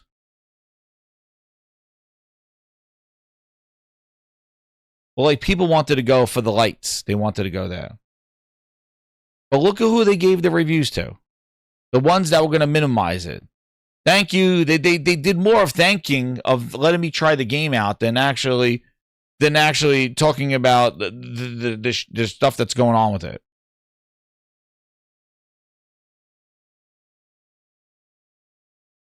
Now, this is one of their top quality games, so I don't know. But all I know is that this don't look like what people wanted Tokyo Drift. No. This is the whole point of going to Japan. What's for that? The Xbox Series X and no ray tracing. You think that they're gonna do fidelity? Of Tokyo. You think you're gonna have crazy shadows and lighting and all this other stuff? And you think you're gonna have all these flashy lights and all this other stuff because they went to quality mode, right? Quality mode. So what is this gonna look like in performance mode? Drift. What is this gonna look like in performance mode? When this is the best it's gonna look like. This is locked 30 frames fidelity. What are the lighting gonna look like in performance mode for 60 frames? That becomes a question. That becomes a doubt. And guess what? We'll find out at launch in a month. Pre-release preview build. Dude, they got a month. They got a month. Yet again, bad marketing when it comes to the games. Yet again, just bad decisions across the board. And this is what it is. Bad decisions. Oh, but they could send out care packages. They could glaze up people. But when it comes down to the games, there's your doubt. Oh, you want to see that? Dude. Actually, you know what? Yo, wait a second. What was that?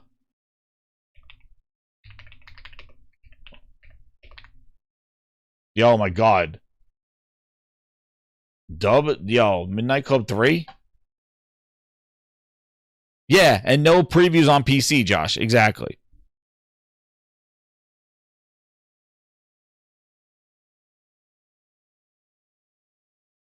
Yeah, I don't know what's going on my internet. I don't know what's going on with the tubes. Need for Speed Underground. I know. We have so many more. Like this is what it is.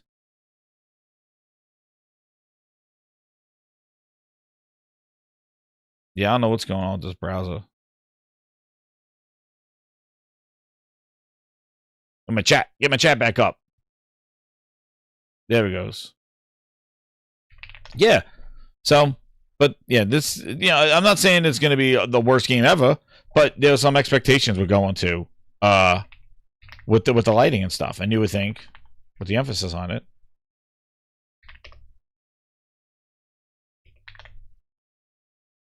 That's how YouTube is buggy? Yeah, I don't know what's going on. Dude, here's Midnight Club 3. Well, hit that like button before YouTube goes crazy on us. Glasto Game with the 5 goes, what's the point of Xbox at this point? Mr. Buttman Billy Gunn running the studio in a PC set-top box with no exclusives. Microsoft right off for its potential. I agree, man. That's why I think it's kind of whack. Here's Midnight Club 3. Yo, Midnight Club 3. Hey, Forza. Hey, Forza. Dude. This is running 30 frames preview. Let's hear it again. Major downer and made the game feel much older than Forza Horizon 5 or even Forza Horizon 4. The traffic and overall liveliness of this game makes it feel a little bit dull in the open world. Of course, big races return. Downtown city of Tokyo is very colorful, but still lacks that vibrancy and liveliness we expected from something as fans of Tokyo Drift. And it definitely isn't crowded with cars and people. Also, if you're wondering if this is forced ray tracing at quality mode, I didn't see any reflections in store windows other than screen space reflections and cube maps on the body of cars. Also, one of the cars you'll choose early on is the Toyota Celica, which has a very surprisingly low poly count and detailed interior, looking like they used an older model of a car from a previous Forza Horizon game on last generation. Zoinks. Anyway, again, what did Pete Hines say? What did Pete Hines say?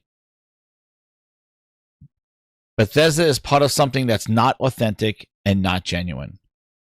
To talk is something right, but very much about that. Do you mean what you say?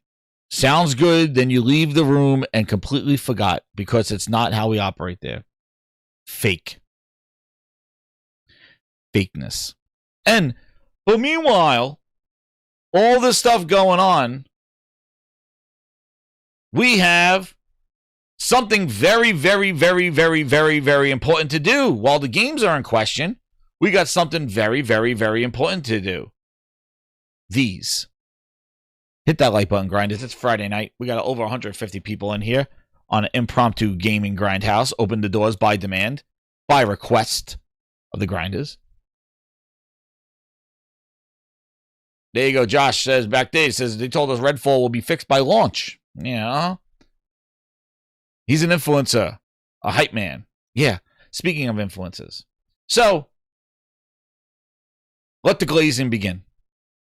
These went out. Do you think Project Helix? So we know what that is, right? It was announced at GDC. It was sent out about a console hybrid PC to develop for PC first. Jason Ronald was on stage with a bunch of people at GDC. And I'll explain. GDC means Game Developers. I'll say it again without the New York accent. Game developers. I'll say it one more time for those that are hard of hearing. A game developers. I'm not going to use my New York accent. Developers conference. A game developers. You know, the people that make games and build games and create engines and artwork. Game developers. Maybe you didn't understand when I speak with my accent. I speak it in your developers. Conference. Where they talked about to developers, they told them to build for PC and that preservation will ensure that an Xbox game will work on this Project Helix. They told developers this. So, when I saw Project Helix boxes going out and this, I was like, oh, it's nice that they sent that to the fuck? They sent it to Gamertag Radio? Huh?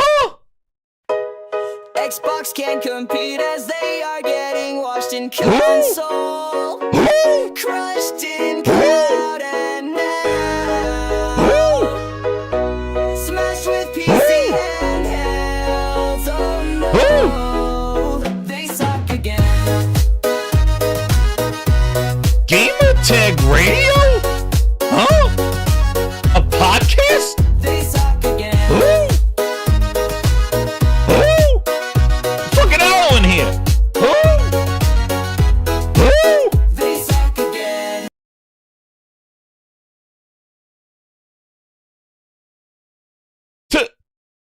Dusty Bin? Dusty Bin said, why did he leave? The cookie Xbox Cookie Monster. Xbox and Glaze, and now he is out buying PS5 Pro. He bought a PS5 Pro because they increased the price of the Xbox. He ran out. Who? I can't into cat for Xbox and Glaze, and Project is out buying PS5 Pro. Time to make the cut. Dusty Bin?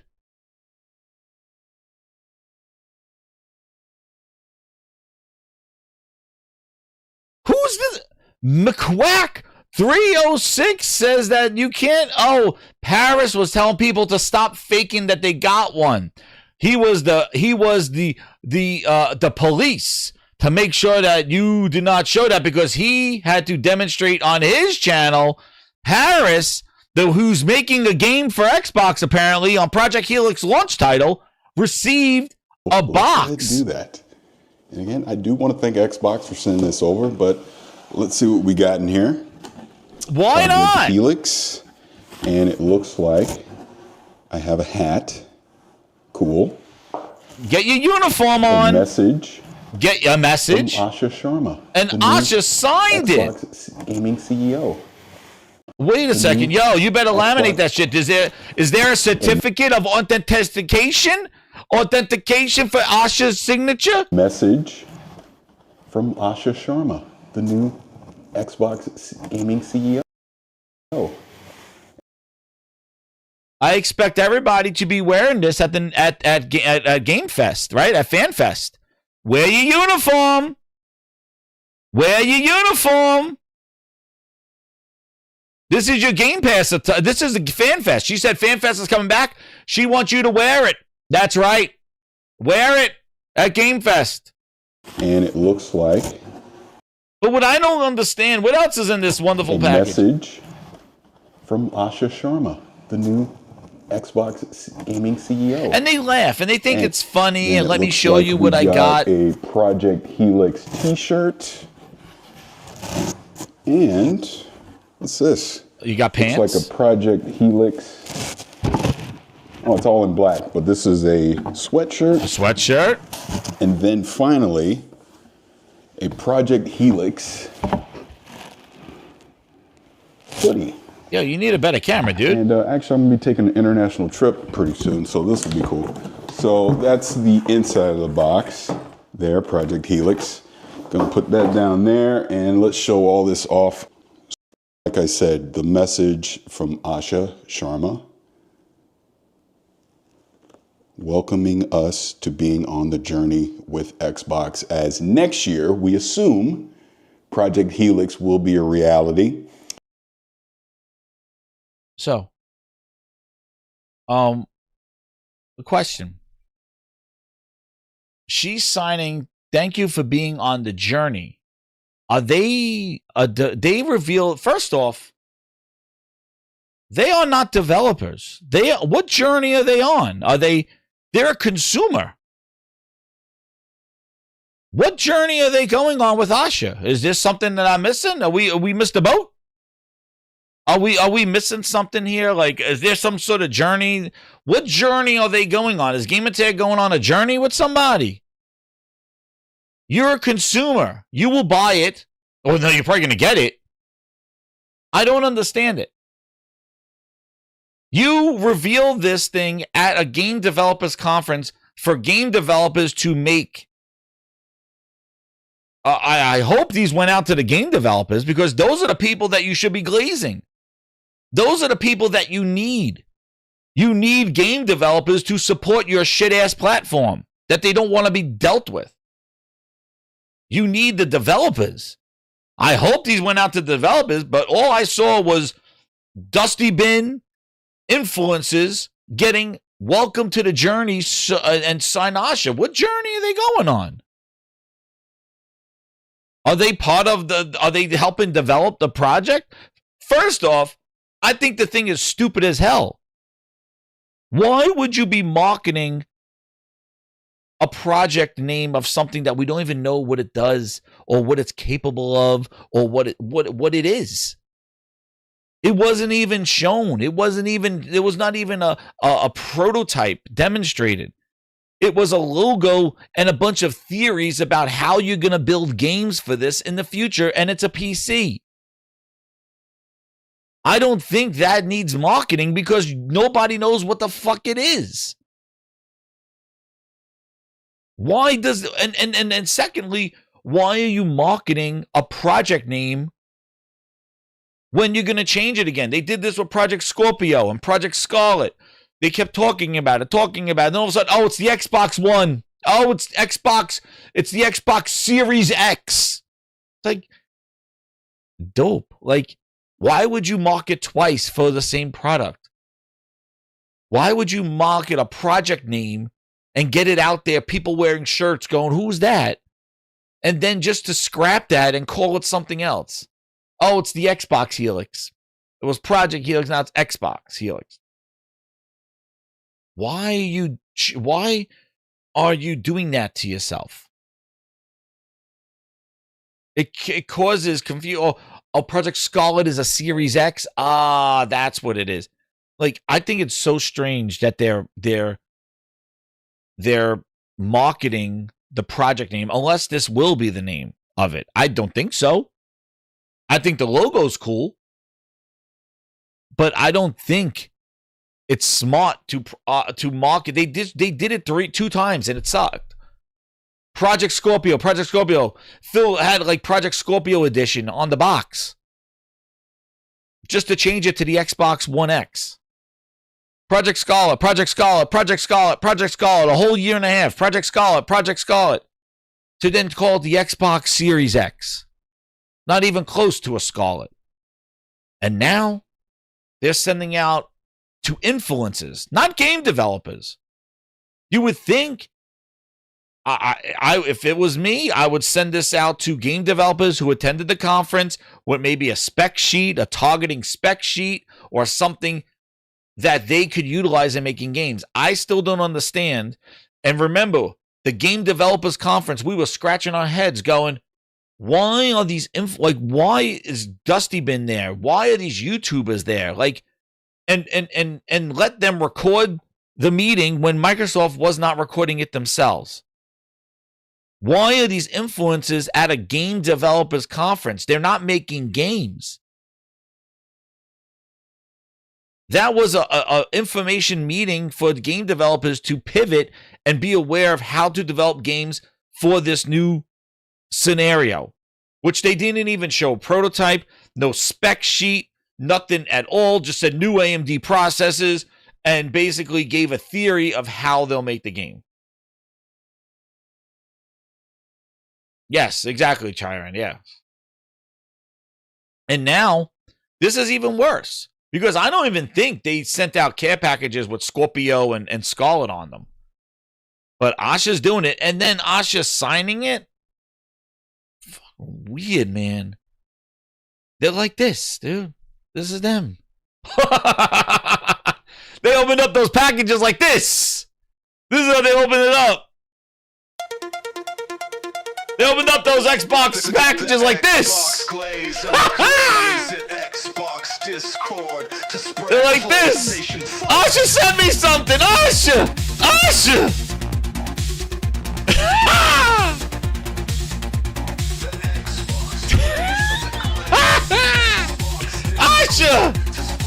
She signed it. Who that? Asha.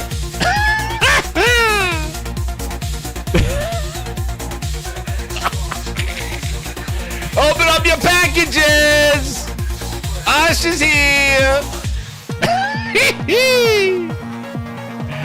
Open them up! Oh!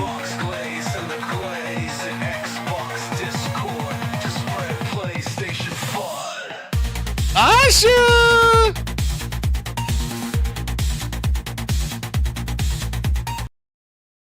Oh, man. It's Friday night, man. It's Friday night. And she signed it. She has yet to speak to anybody. She has yet to make any statement or talk to anybody. She out here already signing tramp stamps before even FanFest. My goodness. She is Phil 2.0. She is Phil 2.0. Thanks for being on the journey with us. I guess they sent this out to everybody who attended the conference, maybe? But I don't see devs sharing this thing. Like, the devs don't want to approve. The devs don't want to show this. Did anybody send me a link of anybody but the same goddamn Xbox Circus that received these things? Can somebody send me, like, did they send this to the devs? Because I hope so. Because that's who needs this. I don't even know they need this. They need a spec sheet.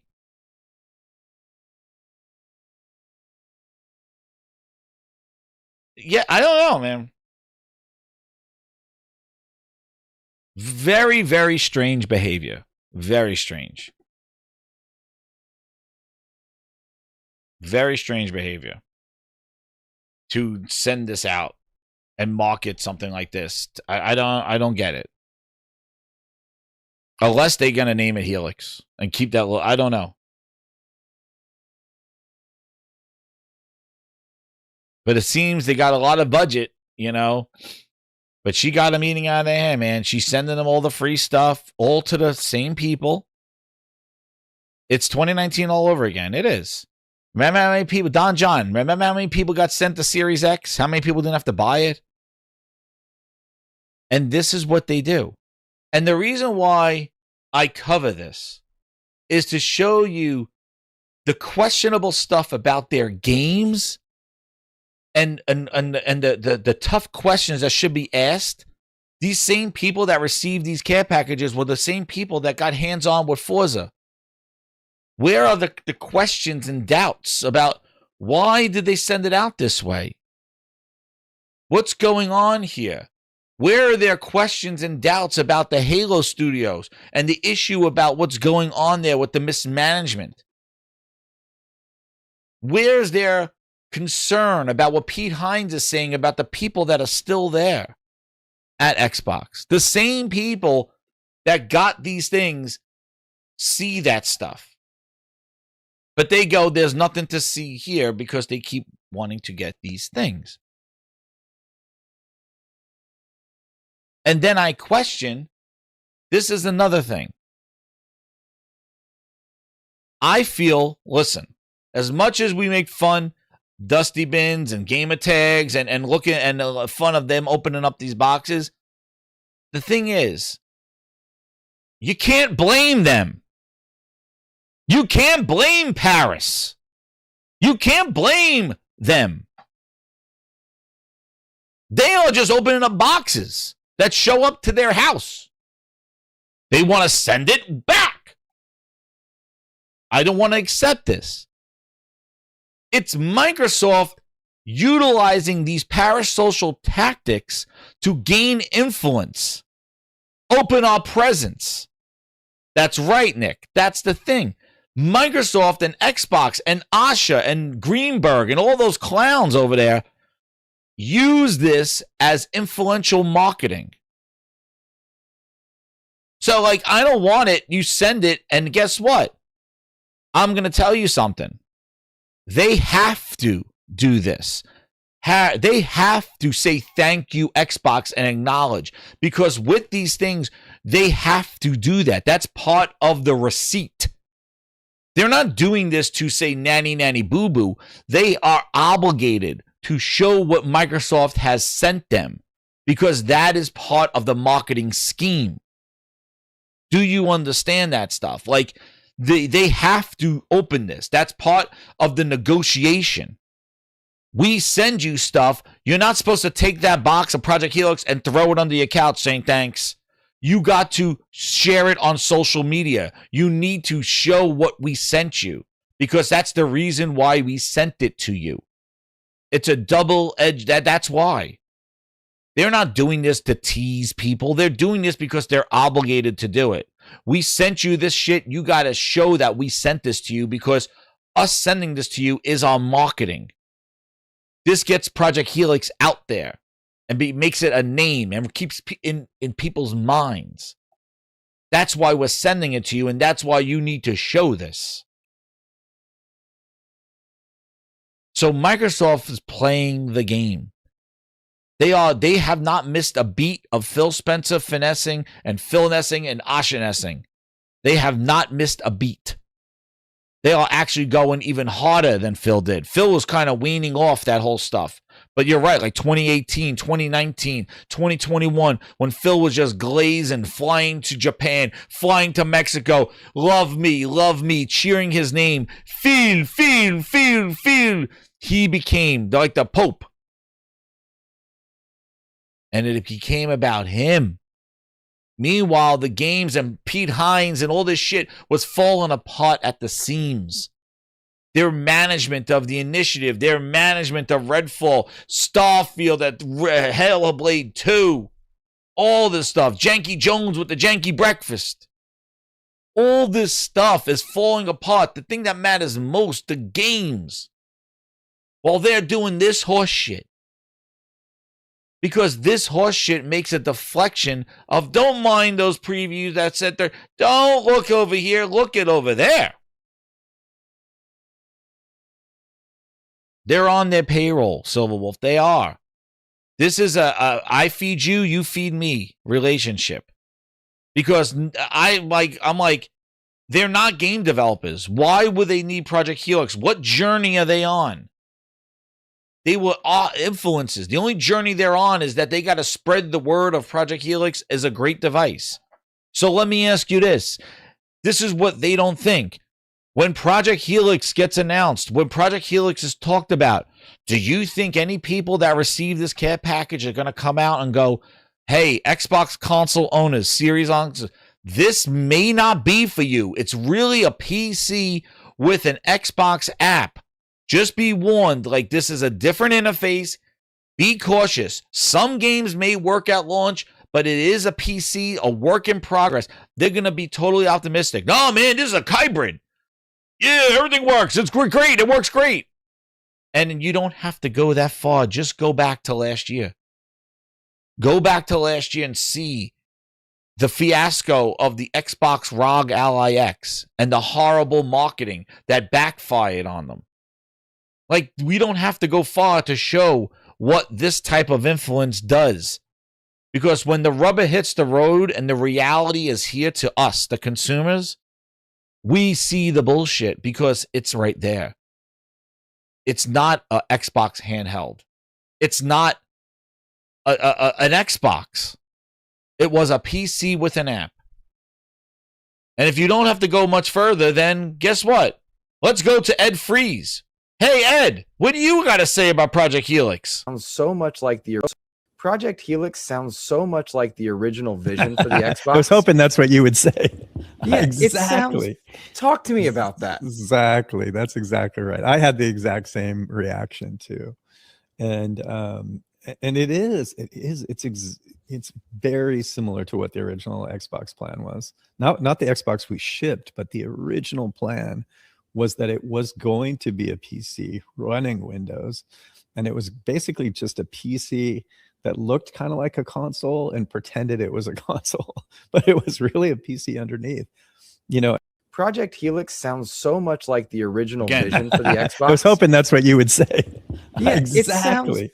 Talk to me about that. Exactly. That's exactly right. I had the exact same reaction too. And it's very similar to what the original Xbox plan was. Not the Xbox we shipped, but the original plan was that it was going to be a PC running Windows, and it was basically just a PC that looked kind of like a console and pretended it was a console, but it was really a PC underneath. But everybody who received those care packages said that the Xbox Series console that you have right now is a PC. It's just a PC. Wasn't that what they were saying during GDC? The Series X, it runs Windows. What do you mean? It's a PC. It's the same thing. What's a console? Remember? I remember them damage controlling, going like, no, it's not a PC. It's a hybrid. It's a hybrid. What you have, that Series X, that's running Windows. Dude, this guy shipped it. Ed Freeze right there. He shipped it. And he says right there. Exactly. Talk to me about that. Not what we shipped. Exactly. That's exactly right. I had the exact same reaction too. And it's very similar to what the original Xbox plan was. Not the Xbox we shipped, but whoa. So that is not the Xbox that we ship. That's not the Xbox that exists right now. That Series X console that's sitting right there, that is not what the original plan was. So there is a difference. The difference of what Project Helix is and what Xbox is. This guy created it. Of all people, he's the one who differentiates the difference between what they shipped, what's under your TV right now, and what the Helix is, the original plan. That's what it is. Again, are these pony quotes? Is Ed Freeze again another pony? I guess that's what we have to say now. Ed Freeze, you were a pony all along. Creator of Xbox, the original console. You were a pony. These are pony quotes. I was hoping that These are pony quotes? That's what you would say. Yeah, exactly. These are pony Talk quotes. to me about that. Exactly. That's exactly right. I had the exact same reaction too. And it's very similar to what the original Xbox plan was. Not the Xbox we shipped, but the original plan was that it was going to be a PC running Windows. Running Windows. And it was basically just a PC that looked kind of like a console and pretended it was a console. And pretended it was a console. Dude, sounds like the ROG Ally X, right? Doesn't it sound like that? It wants to be a console. It's just a Windows computer with a PC app to make it look like a console. A Trojan horse. Right? But they were fighting for their lives with Project Helix when they sat there trying to convince you that the Series X that you have, it's just a Windows PC. It does the same thing. No, it's not. And that's what they're going to continue to do. That's what Asha means, but welcome to the journey. I know he did. Well, he has the X next to it. This dude dropped the Xbox from his expansion pass. The irony. See what said. But like, of all people, it's not the same thing. And we know that. But I guess that's why Asha signed saying, welcome to the journey, because that's the journey that those influencers are going to be on. The journey is to convince them that Project Helix is the same thing as the Series X. That's what she's doing. I've said this multiple times. She is manipulating the fans with FanFest and all the throwbacks and all the parasocial shit to get them to believe that what she's shipping is another Xbox. But it really is just a PC pretending to be a console. The guy who created the Xbox said that specifically. And he knows, because he talked about, in this video, he talks about the Valentine's Day Massacre. They had to convince Bill Gates that they did not want to ship with a Windows PC. That was the whole point of the original Xbox, that it was not Windows. And Bill Gates was furious. He did not want, he's like, no, I want it to be a Windows machine. And they fought that night. And that's where somebody said, well, what about Sony? What about Sony? And then that's where Bill was like, whatever this thing is, we got to compete for the living room. We need to beat Sony. And that's how the Xbox got created. But the initial plan, like he said, was that this was going to be a Windows machine. And when they presented it to Bill Gates on that Valentine's Day, and Bill Gates was like, how dare you make a device that's not a Windows PC? And just using the parts of Windows to build a gaming focused device. Bill Gates said no. But then somebody said, well, Sony's going to win. Sony's going to take over the living room, and you want a PC in the living room. This is the way to get into the living room, Bill. Or Sony's going to dominate it. And then he says, okay, well, whatever this device is, if you feel that this device could challenge what Sony's doing and slow them down, then go ahead. You got me. You got my money. And that's exactly what happened. And then after they got the green light, they said, oh, shit, we need games for it. And they turned down GTA 3, and they tried to go buy Nintendo. And that's the true ass story. We've covered it here. That is on. Go look at the story of Xbox Valentine's Day Massacre. They made the video about it. They said, oh shit, we need games. Let's go buy Nintendo. And Nintendo left them out of the room. And they said, uh-oh, we got to make games now. And they did. And that's where they got Halo. So, you enjoyed being lied to? You enjoy being manipulated? We go right back to the Pete Hines quote. To talk is something, right? But I'm very much about what the follow-up to that is. Do you mean what you say, Asha? Are you saying shit that sounds good, and then as soon as you leave the room, that's completely forgotten? Bethesda is just part of something that's not authentic and is not genuine. calling this thing an Xbox is not authentic. It's not genuine. What do you mean when you say welcome for the ride? When you talk about Xbox games as being preserved, when this is supposed to be an Xbox. And again, everybody that received care packages, is anybody sitting here going, hey, why is it a hybrid? Why does it need to be a PC?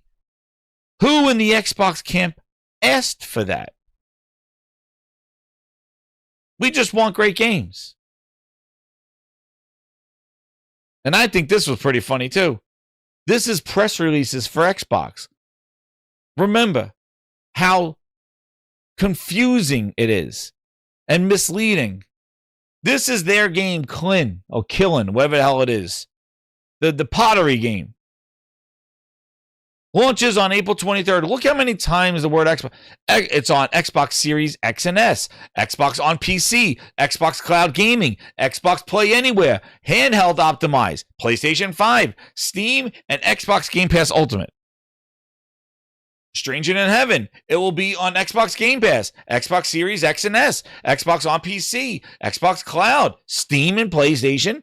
It's also an Xbox Play Anywhere game, and now can be wishlisted on the Xbox Series X and Xbox on PC. You know what people say? I'm confused. I'm just going to get it on Steam. I'm just going to buy it on PlayStation. Why does PlayStation and Steam need one word and Xbox needs 20 places? This is the confusing part. This is the problem that Xbox is going to face with every frigging game that it releases. It's too confusing. Each one of those things, well, an Xbox Series X and X. Game Pass. Well, where's Game Pass available? Well, it's on an Xbox Series X. It's also on Xbox on PC. There's also different tiers of Game Pass. So is it available on all tiers of Game Pass? Is it just available on the Day 1 Ultimate? It says Xbox Game Pass. Is that Ultimate? Or is that Xbox Core? It says Xbox Game Pass. There's different tiers of Game Pass. So we got to break that down next. Xbox on PC is, well, what about my PC? Well, what's Xbox on PC? Well, it's the Windows Store app or the Xbox app on PC. But I can play on Steam? Yes. I'll just get it there. What's Xbox Cloud? Well, that's our cloud feature. Oh, do I have it? Do you subscribe to Game Pass? No. Well, then you don't have Xbox Cloud. Xbox Play Anywhere. Well, what is that? What's that? Well, that means if you buy it on Xbox PC. Oh, so if I buy it on PC? No. You got to buy it on the Xbox Store on PC. So not Steam Store, but a different store on PC. So not if you just buy it on PC. You buy it on the Xbox Store, then you'll get it for your Xbox Series consoles. But I don't have a Series console. But you get it anyway. But I don't have a console. I just play on PC. Then Xbox Play Anywhere doesn't mean it. I'll just buy it on Steam. Thank you. This is what I mean. There's too many layers. There's too much confusion. I bought it on Xbox. Well, why is it not on my PC? Well, is it part of Play Anywhere? No. Well, that's why. But it's in Game Pass. It's in Game Pass, though, but I got Game Pass on PC. Yeah, but it's not Play Anywhere, so you don't get it on PC. And why is it not on my Steam store? No, it's Xbox store. But it's not part of Play Anywhere, but it's in Game Pass. And then we come to other situations where you have it on console. You have it on console. Now, this is a diehard Xbox fan that is complaining about this situation where DLC doesn't work with Play Anywhere. He's sitting here going like, well, wait a second. This is not cool. This is not cool. You're confusing everybody. The DLC doesn't work. Where's his thing? So much for Xbox Play Anywhere. He says here, not fair, Xbox. Why do you do this on the game? I got 300 collection edition. Old mods, Constellation, and Shattered Space content not showing up, especially when switching between Xbox, PC, Game Pass. It's an issue caused by content files not being installed in the main games directory. Uh-oh. This sounds like a Project Helix issue. Well, huh? You bet your ass it's a Project Helix issue. This is how you fix it. I found out a way to do it on YouTube. Move the files into the games folder on Windows. Oh, man, that sounds like a wonderful solution. Project Helix. And here it is. Seamus himself. Another pony. For those keeping track of the pony counts, we're up to 3 right now. We had Pete Hines pony, we had Ed Freeze pony, and now we're going to have Seamus Blackley, the creator of Xbox Pony. Tell me what the original Xbox was supposed to be. I got fired from DreamWorks because like the game was a disaster, and I was like shit. And I went and got a job at Microsoft because I had met Bill Gates because he was an investor in DreamWorks, and he had come to see demos, and I showed him physics system demos and shit at DreamWorks, and he was really impressed, and I really liked him. We got along, and he's like, "Oh, you should come work at Microsoft." And so when I didn't have a job, I was literally Bill G at Microsoft.com. Hi, it's Seamus. You said I should have a, and that's where Xbox came from. But I didn't have the balls to do that at that time because my whole life was a fucking failure. Let's skip ahead. And he was a terrifying guy. He was very harsh on reviews. He had been very scared of him, and and I went to go see him because he was like the Godfather almost, right? And he like took my hands. He's so gentle. This is the when you cell engine, the cell architecture, the cell processor. Oh yeah, okay? please. It's actually a pretty cool idea. And they're trying to find ways. Obviously, the marketing people, as they do, were trying to find a way to like illustrate the power of the cell processor. And so they were doing different crazy ads, and one of the ads was that you could run Linux on your PlayStation 2 and do Excel, and you'd eventually use your PlayStation 2 for everything. And I was like, "Oh fuck you!" From my little office at Microsoft, I was like, "A, fuck off," because that's just insane, and nobody buys a PlayStation for that. And B, like I know what 3DFX and this new weird company NVIDIA that nobody knew how to pronounce the name of, and other graphics companies, ATI, were doing. ATI. And the graphics performance of those chips was going to blow away the PlayStation 2. And so I got to thinking, and I was like, the only reason that the PC doesn't tank consoles is because every PC is fucking different. So developers can't like hone code to be perfect like it is on a console. But the PC architecture is way better for developers, way easier to develop on. All the tools run on PC anyway. People are using PCs to make PlayStation games. So, if the architecture of your axe is the same as the architecture of your target, life is good. And certainly all the art tools and everything else run on PC at that time. So I was like, wow, we could party with these motherfuckers. And so I, wrote this proposal, gave it to my friend Kevin when I got back from Boston, and we started inviting ourselves to meetings. And I played the shit out of them. Terrified their careers were going to be over. And so regularly I would end up being the only person on Xbox when the other people had to like do their day job or got scared, which is totally reasonable. But the idea was so solid that it eventually stuck. And I could email Bill and I could like have a meeting with him, and it did go pretty well. And we weren't clowns. Well, we were clowns, but we didn't come off like clowns. But we were clowns. Eventually it worked. That's wild. I only know ingenuitive. It was in Dean's book. Like I don't remember half this shit. I like look at.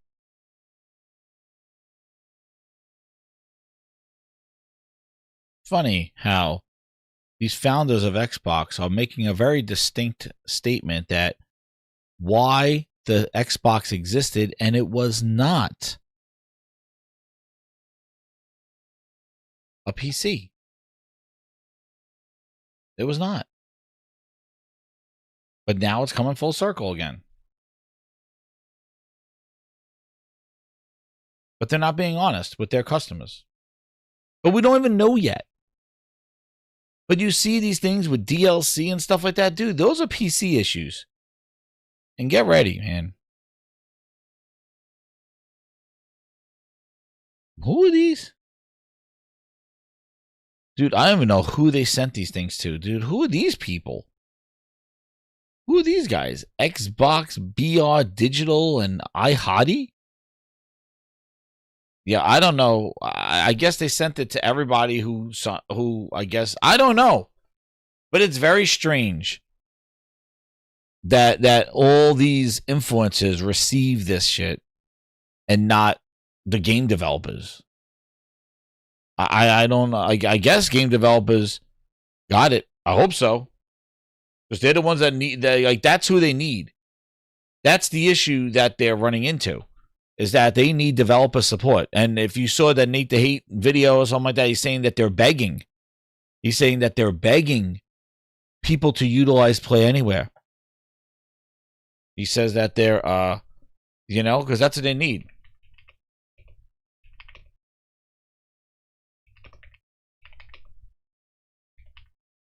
Because they need to make sure they have a content. Because they're going to pull the rug. That's why they talked about Project Helix, was because they want to let devs know as soon as possible, because they're pulling the rug. And the rug is the Xbox consoles. Because when they show, this is my theory, when they show what Project Helix really is, they're going to go, Xbox development is over. If you're making a game for the Xbox Series consoles, we will put it part of our preservation program to have it attempt to run on Helix. You could put your game through to Helix. But once Helix starts going, Xbox Series consoles development is going to stop. Because Project Helix is a hybrid. Why? Nobody asks. But there will no longer be games being built for a partition or a Series X console only, because that game will need the preservation to work. And that's the issue. And they're waiting. That's why they announced this so early, because they got to get devs to think like that. Get it on Play Anywhere. They'll guarantee that your game works on the next thing. And they will continue to make consoles. They will. But they're not the consoles that Ed Freeze and Seamus are speaking about. They're not the consoles that are Series X and S. They're not those consoles anymore. And that's the problem that they're facing. And they got to be honest and truthful. But what did Pete Hines say? He says, not authentic and not genuine. And that's the problem. That's the problem they're facing. But they're already promoting this thing without telling us exactly what it is.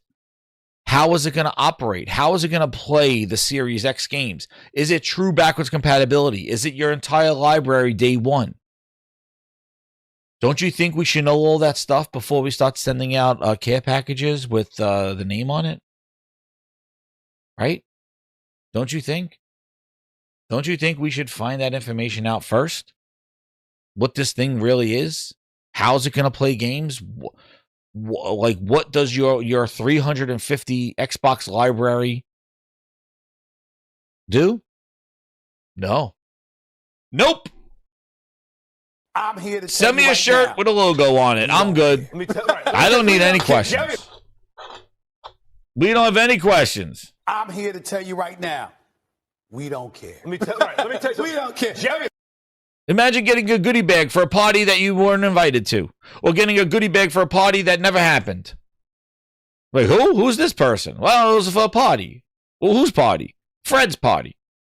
Well, did he have one? No, but here's the goodie bag. All right, cool. Share it on Twitter. That's what happened. We don't even know what it is. But we're already promoting the name. We don't know how it's going to work. But grinders, there you go. Glazed and confused. It's one hand washes each one. And Asha's signing them up before they even meet her, Asha says, welcome to the journey.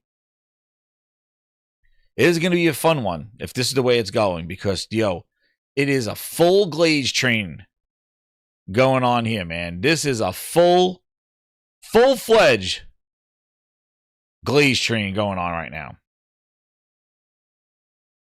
And she is pressing on every friggin' button, dude. Every button. Yo, it is insane. It is friggin' insane. But Grinders. Canceled party, that's right. Josh, she's heating up that Glaze. I can't believe she signed everything before she even spoke. But we'll see. I did mention about, is she the real deal? I think she's following a playbook. And I really, really think that she is, she's just rolling with this shit. She's really just running this thing. Oh, here's the interview. Oh, actually, Grant, here, let's see what that Pete Hines had to say with those words in the interview. Let's hear how he spoke about it. Here's the Pete Hines one. We'll leave you with this, Grinders. Hit that like button. Share it out. Gaming Grindhouse coming at you. We're going to do a game and grind, but let's see what Pete Hines had to say. Was to join a place that I genuinely was a fan of and liked. And people there I genuinely held in high regard and esteem. And then to get there and see how it actually worked, not just it's easy to talk to something, right? Yeah. But I'm very much about what is the follow-up to that. Do you mean what you say, or are you just saying shit that sounds good, and then as soon as you leave this room, that's completely forgotten? Because that is not how we ever operated at Bethesda. And that's not to say everything we said we did. Yeah, we probably didn't fucking come close to that. But that was absolutely our intention, was we are going to do what we say and say what we do and be genuine and be authentic. Truthfully, I still think Bethesda is just part of something that is not authentic and is not genuine. It's a piece of advice my father gave me, which is long ago, back when I was in high school, but it proved very true and relevant, and I have passed it along to any number of people. And it's as simple as this. Bad things happen when you are somewhere you're not supposed to be or doing something you're not supposed to be doing. Holy shit. What strong words to end this podcast on. My goodness. Oh, man. Woo. He basically just said Xbox was this. How many assholes we got on this ship anyhow? Go! I knew it. I'm surrounded by assholes. Keep firing, assholes! Bill Spencer! Bill Spencer! Bill Spencer, baby, let's go! Yes! My God. Yes! Yes! Wow. That is just crazy, man. That is just insane. Those are words just to end on. That brings us full circle. And like I said, all that stuff going down, that's the opinion of somebody who's been there, who was purchased by them, who sat there with the negotiations and everything, and to know that that's how it's getting done, and that they're out here just pumping up influencers, just feeding them and giving them PR material and content and all that stuff, and just being disingenuous and fake as a facade to the disaster that their game development is and the quality of their games. And we'll see it this year. We'll continue to see it. We just saw it now. Starfield coming out on PlayStation. Came out already. Wham. Yeah. Good job.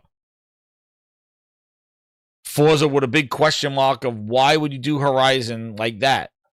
Weird. Very strange. Again, casting doubt on a game that should have no doubt. Halo.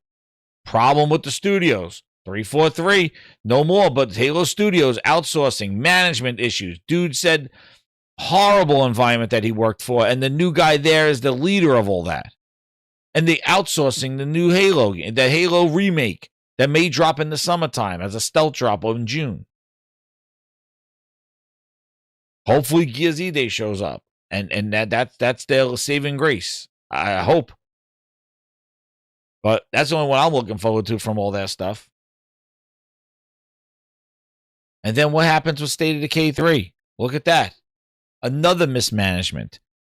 The game was not even being developed. It was a thought on a piece of paper, and they made a video from it and glazed the hell out of all of you.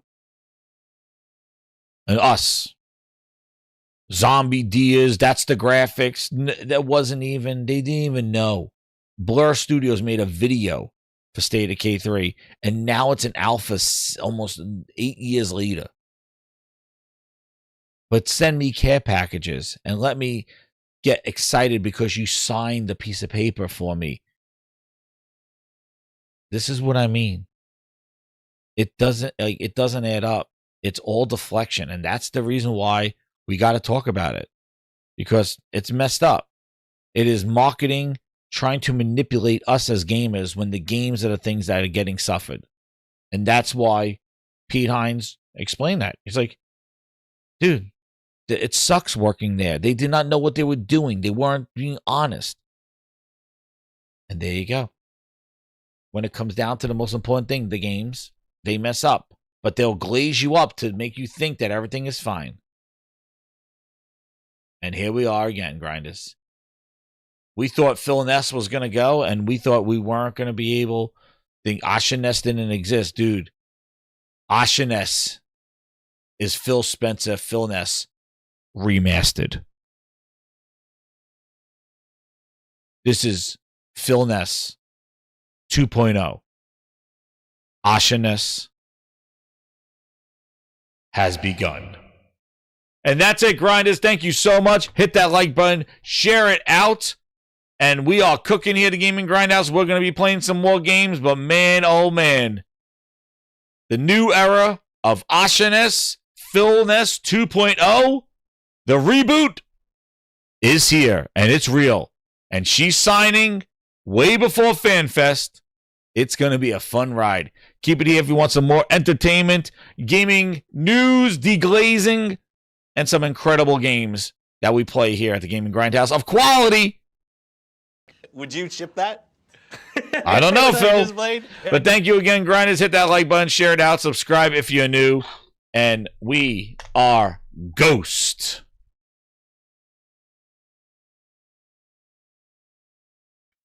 Inbox glow, all the pretty parcels, logo on the ribbon, thought you want to share this, plastic grin.